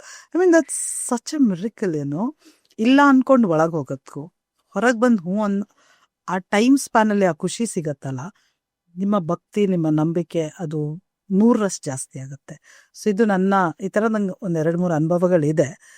ಬಟ್ ಇದು ನಾನು ಸ್ವತಃ ಅನುಭವಿಸಿರುವಂಥದ್ದು. ಸೊ ನೀವು ಆ ಥರ ಏನಾದರೂ ಪವಾಡ ನೋಡಿದ್ದೀರಾ? ರಾಯರ ವಿಚಾರದಲ್ಲಿ ಹೇಗೆ ಅಂದ್ರೆ, ನೀವು ಇಷ್ಟಪಟ್ಟಂತೆ ನಿಮ್ಮ ಸಾಕಷ್ಟು ದೇವರುಗಳ ನೀವು ಆರಾಧಿಸ್ತೀರ, ಪೂಜಿಸ್ತೀರಲ್ಲ, ಎಲ್ಲ ಕೆಲವು ದೇವರುಗಳು ಪರೀಕ್ಷೆ ಮಾಡ್ತಾರೆ ನಿಮ್ಮ ಭಕ್ತಿನ, ನಿಮ್ಮ ತಾಳ್ಮೆನ ಎಲ್ಲ ಪರೀಕ್ಷೆ ಮಾಡ್ತಾರೆ. ಆದ್ರೆ ರಾಯರ ವಿಚಾರದಲ್ಲಿ ಬಹುತೇಕ ಸಂದರ್ಭಗಳಲ್ಲಿ ಹಾಗಾಗಲ್ಲ. ಹಾಗಾಗಲ್ಲ, ಪರೀಕ್ಷೆನೇ ಮಾಡಲ್ಲ. ಹಾಗಾಗಲ್ಲ. ಹಾಗೇನಾದ್ರೂ ನಿಮ್ಮನ್ನ ತುಂಬಾ ಪರೀಕ್ಷೆ ಮಾಡ್ತಿದ್ದಾರೆ ಅಂತಂದ್ರೆ ಭಯನೇ ಪಡಬೇಡಿ. ಯಾಕಂದ್ರೆ ಆ ಪ್ರತಿ ಹಂತದಲ್ಲೂ ರಾಯರು ನಿಮ್ ಜೊತೆಗಿದ್ದಾರೆ. ಈಗ ರಾಯರು ಅಂದ್ರೆ ಫೋಟೋಯಿಂದ ಹೂವ ಕೊಡ್ಬೇಕು ಅಥವಾ ಏನೋ ಆನ್ಸರ್ ಕೊಡ್ಬೇಕು ಅಂತಲ್ಲ, ಯಾರ ಮುಖಾಂತರನೋ ಹೇಗೋ ಡೆಫಿನೆಟ್ಲಿ ನಿಮಗೆ ರಾಯರ ಅನುಗ್ರಹ ಆಗಿರುತ್ತೆ. ನಾನು ಪವಾಡ ಅಂತ ಕರೆಯಕ್ಕೆ ಇಷ್ಟಪಡಲ್ಲ, ಅನುಗ್ರಹ ಅಂತ ಅನ್ಬೇಕು. ದೈವ ಅನುಗ್ರಹ ಅದು. ಈಗ ಪವಾಡಗಳು ಅಂದ್ರೆ ನಿಮಗೆ ಯಾರ್ಯಾರೋ ಮಾಡ್ತಾರೆ ಪವಾಡ ಅಂತ ಅಲ್ಲ, ಇದು ಒಂದು ದೈವದ ಅನುಗ್ರಹ. ರಾಯರ ಅನುಗ್ರಹ ಹೆಂಗೆ ಆಗ್ತಾ ಹೋಗತ್ತೆ ಅಂದ್ರೆ, ಅವರು ಕರುಣಾಮಯಿ. ಅವ್ರು ಏನು ಬಿಡಲ್ಲ. ನನಗೆ ನನಗೆ ಉಪವಾಸ ಮಾಡು, ನನಗೆ ಅದು ಮಾಡು, ಇದು ಮಾಡು, ನನಗೆ ಅದು ಕೊಡು, ಇದು ಕೊಡು, ನನ್ನ ಮಟ್ಟಕ್ಕೆ ಅದು ಮಾಡಿಸ್ಕೊಡು, ನನಗೆ ಇದು ಏನೂ ಇಲ್ಲ. ರಾಯ ಅಂತಂದ್ರೆ ಸಾಕು, ರಾಯರು ಅಂದ್ರೆ ಸಾಕು, ತಂದೆ ಅಂದ್ರೆ ಸಾಕು, ರಾಗಜ್ಜ ಅಂದ್ರೆ ಸಾಕು, ಕೇಳ್ತಾನೆ ಒಂಥರ ಏನೋ ಗೂಸ್ಬಂಪ್ಸ್. ರಾಘವೇಂದ್ರ ಅಂದ್ರೇನೆ ಸಾಕು. ನೀವು ಮಂತ್ರಾಲಯ ಹೋಗಿದ್ದೀರಲ್ಲ, ಸೊ ನಂದೊಂದು ಪರ್ಸನಲ್ ಕ್ವಶನ್. ಇಲ್ಲೂ ತುಂಬ ಮಠಗಳಿಗೆ ನೀವು ಹೋಗಿದ್ದೀರಲ್ಲ, ಮಂತ್ರಾಲಯಕ್ಕೆ ಹೋದಾಗ ಮತ್ತೆ ಈ ಮಠಗಳಿಗೆ ಹೋದಾಗ ನಿಮ್ಗೆ ಏನಾದರೂ ಡಿಫ್ರೆನ್ಸ್ ಅನ್ಸಿದ್ಯಾ? ನನ್ನ ಪ್ರಕಾರ ಮಂತ್ರಾಲಯಕ್ಕೆ ನೀವ್ ಯಾವಾಗ್ಲೂ ಈ ವೀಕೆಂಡ್ ಫ್ರೀ ಇದೆ, ಕಾರ್ ತಗೊಂಡು ಹೋಗ್ಬಿಡೋಣ ಅಂತಂದ್ರೆ ಖಂಡಿತ ಹಾಗಲ್ಲ. ಖಂಡಿತ ಹಂಗಾಗಲ್ಲ. ನಾನು ಎಷ್ಟು ಟೈಮಿಂದ ಪ್ಲಾನ್ ಮಾಡ್ತಿದ್ದೀನಿ, ನನಗೆ ಆಗಿಲ್ಲ. ಆಗಲ್ಲ. ನೀವು ಯಾವುದೇ ಭಗವಂತ ದೇವಸ್ಥಾನ ಆಗ್ಲಿ, ಅದು ರಾಯರಾಗ್ಬೋದು ಅಥವಾ ಧರ್ಮಸ್ಥಳ ಮಂಜುನಾಥ ಸ್ವಾಮಿ ಆಗ್ಬೋದು, ತಿರುಪತಿ ಶ್ರೀನಿವಾಸ, ಕರೆ ಇಲ್ಲದೆ ನೀವು ಭಗವಂತ ನೋಡಕ್ಕಿಲ್ಲ. ನೀವು ಮಂತ್ರಾಲಯಕ್ಕೆ ಹೋಗ್ಬೇಕು ಅಂತಲ್ಲ, ರಾಯರು ನಿಮ್ಮನ್ನ ಕರೆಸ್ಕೊಬೇಕು, ಆಗ್ಲೇನೆ ನಿಮಗೆ ಇಷ್ಟು ಮಾತಾಡಿದಕ್ಕೆ ರಾಯರು ಕರ್ಸ್ಕೊಳ್ತಾರೇನೋ ಅನ್ನೊಂದೊಂದು ಆಸೆ ಇಟ್ಕೊಂಡಿದ್ದೀನಿ. ಏನೇ ಆಗ್ಲಿ ರಾಯರ ವಿಚಾರ ನೀವು ಕೇಳಿ, ಮನಸ್ಪೂರ್ವಕವಾಗಿ ಕೇಳಿ. ನಿಮಗದು ಮ್ಯಾಜಿಕ್ ಹೆಂಗಾಗತ್ತೆ ಅಂದ್ರೆ ನಿಮಗೆ ಆಶ್ಚರ್ಯ ಆಗತ್ತೆ. ಮನಸ್ಪೂರ್ವಕವಾಗಿ ಕೇಳಿದ್ದೀನಿ. ಯಾಕೋ ಇನ್ನು ಮೋಸ್ಟ್ಲಿ ಅವ್ರಿಗೆ ಇನ್ನು ನೋಡ್ಬೇಕು ಅನ್ಸಿಲ್ಲ ಅನ್ಸುತ್ತೆ. ನೋಡೋಣ, ಇದಾದ್ಮೇಲೆ ಏನಾದ್ರು ಇಲ್ಲ ಒಳ್ಳೆ ಟೈಮ್ ಆಗ್ಬೋದು. ಬರುತ್ತೆ. ಎಸ್ ಎಸ್ ಎಲ್ಲದಕ್ಕೂ ಸಮಯ, ಟೈಮ್. ಇಷ್ಟೊಂದು ರಾಯರ ಬಗ್ಗೆ ಕೇಳಿದ್ಮೇಲೆ ನನಗೂ ಇನ್ನೊಂದು ಇನ್ಸಿಡೆಂಟ್ ನೆನಪಾಗ್ತಿದೆ, ಅದನ್ನ ಹೇಳ್ಬೇಕು ಅನ್ಕೊಳ್ತೀನಿ. ನನ್ನ ಅತ್ತೆ ಮಗಳು, ಅವಳು ಭಾಳ ದೇವ್ರ ಭಕ್ತಿ ಏನು ಅವಳಿಗಿರಲಿಲ್ಲ. ಬಟ್ ಅವಳ ಮಗಳ ಮದುವೆ ವಿಚಾರದಲ್ಲಿ ಅವಳಿಗೆ ಸ್ವಲ್ಪ ಪ್ರಾಬ್ಲಮ್ ಆಯಿತು. ಆಗ ಅವಳು ಮೊದಲನೇ ಒಂದು ಗುರುವಾರ ಅಂದರೆ ಹಿಂಗೆ ಮಾತಾಡ್ತಾ ರಾಯರನ್ನ ನೆನೆಬೇಕು ಅಂತ ಎಲ್ಲ ವಿಷಯ ಬಂದದ್ದು. ಅವಳು ಸಣ್ಣ ಇದ್ದಾಗ ತುಂಬ ರಾಯರು ಭಕ್ತ ಇದ್ಲು. ಆ ಮಧ್ಯದಲ್ಲಿ ಬಿಟ್ಟು ಹೋಗಿತ್ತು. ಸೊ ಒಂದು ಗುರುವಾರ ಹೋಗ್ಬಿಟ್ಟು ಆ ದೇವ್ರ ಮುಂದೆ ಬೇಡ್ಕೊಂಡು ರಾಯರ ಮಠ ಹೋದ್ಲು, ಬೇಡ್ಕೊಂಡು ಬಂದ್ಲು. ಅದಾಗಿ ಒಂದು 2 ವೀಕ್ಸಲ್ಲೇ ಒಂದು ಒಳ್ಳೆ ಪ್ರಪೋಸಲ್ ಬಂತು. ಗುರುವಾರ ನೋಡಿದ್ರು, ಗುರುವಾರನೇ ಎಂಗೇಜ್ಮೆಂಟ್ ಆಯಿತು. ಅದಾಗ 1 ತಿಂಗಳ ನಂತರ ಗುರುವಾರನೇ ಮದುವೆ ಕೂಡ ಆಯಿತು. ಒಂದು ಒಳ್ಳೆ ಮನೆತನಕ್ಕೆ ಅವಳ ಮಗಳು ಹೋಗಿ ಸೇರಿದ್ಲು. ಬಟ್ ಎಲ್ಲದೂ ಗುರುವಾರನೇ ಆಗಿರೋದು ಅವಳ ಲೈಫಲ್ಲಿ. ಸೊ ಇದು ಖಂಡಿತ ರಾಯರ ಒಂದು ಕೃಪೆ ಅಂತ ಅವಳು ಇವತ್ತಿಗೂ ಗುರುವಾರ ರಾಯರ ಮಠಕ್ಕೆ ಹೋಗಿ ಬರೋ ಅಭ್ಯಾಸ ಇಟ್ಕೊಂಡಿದ್ದಾಳೆ. ಅದು ಹೇಗೆ ಅಂದರೆ ಕಣ್ಮುಂದೆ ನಡೆದಂಥದ್ದು ಒಂಥರ ಎಷ್ಟು ಫಾಸ್ಟಾಗಿ ಆಯಿತು ಅಂದರೆ ನಮಗಿನ್ನೂ ನಂಬಿಕೆ ಬರ್ತಿಲ್ಲ ಒಂದು ಮದುವೆ ಮುಗೀತು ಅಂತೇಳಿ. ಅಷ್ಟು ಚೆನ್ನಾಗಿ, ಯಾಕಂದರೆ ಅವಳಿಗೆ ಇದ್ದಿದ್ದು ಅದೊಂದೇ ಆಸೆ, ಮಗಳನ್ನೊಂದು ಒಳ್ಳೆ ಕಡೆ ಸೇರಿಸ್ಬೇಕಂತ. ಅದನ್ನು ರಾಯರು ತುಂಬ ಚೆನ್ನಾಗಿ ಮಾಡಿಕೊಟ್ರು. ಅದು ನಂಬಕ್ಕೆ ಶುರು ಮಾಡಿದ್ಮೇಲೆ ಎಲ್ಲ ಆಯ್ತಲ್ಲ. ಸೊ ಇನ್ನೂ ಅವಳ ನಂಬಿಕೆ ಭಕ್ತಿ ಜಾಸ್ತಿ ಆಗ್ತಾ ಹೋಗಿದೆ. ಸೊ ರಾಯರ ಬಗ್ಗೆ ತುಂಬ ಪವಾಡಗಳನ್ನ ಕೇಳಿದ್ವಿ, ನೋಡಿದ್ದೀವಿ, ಅನುಭವಿಸಿದ್ದೀವಿ. ಬಟ್ ಇವತ್ತು ತುಂಬ ಅವ್ರ ಬಗ್ಗೆ ತಿಳ್ಕೊಳ್ಳೋ ಒಂದು ಅವಕಾಶ ನನಗೆ ಸಿಕ್ತು. ತುಂಬ ಚೆನ್ನಾಗಿ ಹೇಳಿದ್ರಿ ಕೂಡ. It's a great knowledge. Thanks for sharing it. ಮೊದಲನೇದಾಗಿ ಥ್ಯಾಂಕ್ ಯು ಸೋ ಮಚ್ ನೀವು ಕೇಳಿಸ್ಕೊಂಡಿದ್ದಕ್ಕೂ. And ಇದೇ ಸಂದರ್ಭದಲ್ಲಿ ನಾಗಲೇ ಕೂಡ ಹೇಳಿದೆ, ರಾಯರ ವಿಚಾರ ಅಂತ ಮಾತಾಡಬೇಕಂದ್ರೆ ಏನೋ ಗೊತ್ತಿಲ್ಲ, ಒಂದು ಸ್ವಲ್ಪ ಅತಿಯಾದಂಥ ಪ್ರೀತಿ, ಜವಾಬ್ದಾರಿ. ಈ ತುಂಬಾ ಡಾಕ್ಟರ್ಸ್ ಹೇಳ್ತಾರೆ ಗೊತ್ತಾ, ಅವ್ರ ಮಕ್ಕಳಿಗೆ ಸರ್ಜರಿ ಮಾಡ್ಬೇಕಂದ್ರೆ ಮಾಡಲ್ವಂತಲ್ಲ. ಹಂಗೆ ನನಗೆ ಅದೇನೋ ಗೊತ್ತಿಲ್ಲ, ಭಗವಂತ ಬಗ್ಗೆ ಮಾತಾಡಬೇಕು ಅಂದ್ರು ಅದೇನೋ ಒಂದು ಡಿಫ್ರೆಂಟ್ ನಾನು ನೋಡಿದೆ ಅದನ್ನ. ನಿಮ್ಮ ವೈಬ್ರೇಷನ್ ವಾಸ್ ಲಿಲ್ ಡಿಫ್ರೆಂಟ್ ಅಲ್ಲ ಇವತ್ತು. ದಯವಿಟ್ಟು ಈ ಪಾಡ್ಕಾಸ್ಟ್ ನೋಡಿದಾಗ ನೀವೆಲ್ಲಾದ್ರೂ ಏನಾದ್ರೂ ತಪ್ಪುಗಳಿದ್ರೆ, ಪ್ರೊನೌನ್ಸಿಯೇಷನ್ ಪ್ರಾಬ್ಲಮ್ ಇದ್ರೆ, ಅಥವಾ ಏನಾದ್ರು ಇಸ್ವಿಗಳು ಅದು ಇದು ಎಲ್ಲಾದ್ರೂ ಏನ್ ಮಿಸ್ ಆಗಿದ್ರು ಕೂಡ ದಯವಿಟ್ಟು ನಿಮ್ಮ ಹೊಟ್ಟೆಗೆ ಹಾಕೊಳ್ಳಿ, ಕ್ಷಮೆ ಇರಲಿ. And thank you so much ನೀವು ಪಾಡ್ಕಾಸ್ಟ್ ನೋಡೋದಕ್ಕೆ. And thank you Pallavi. Thank you.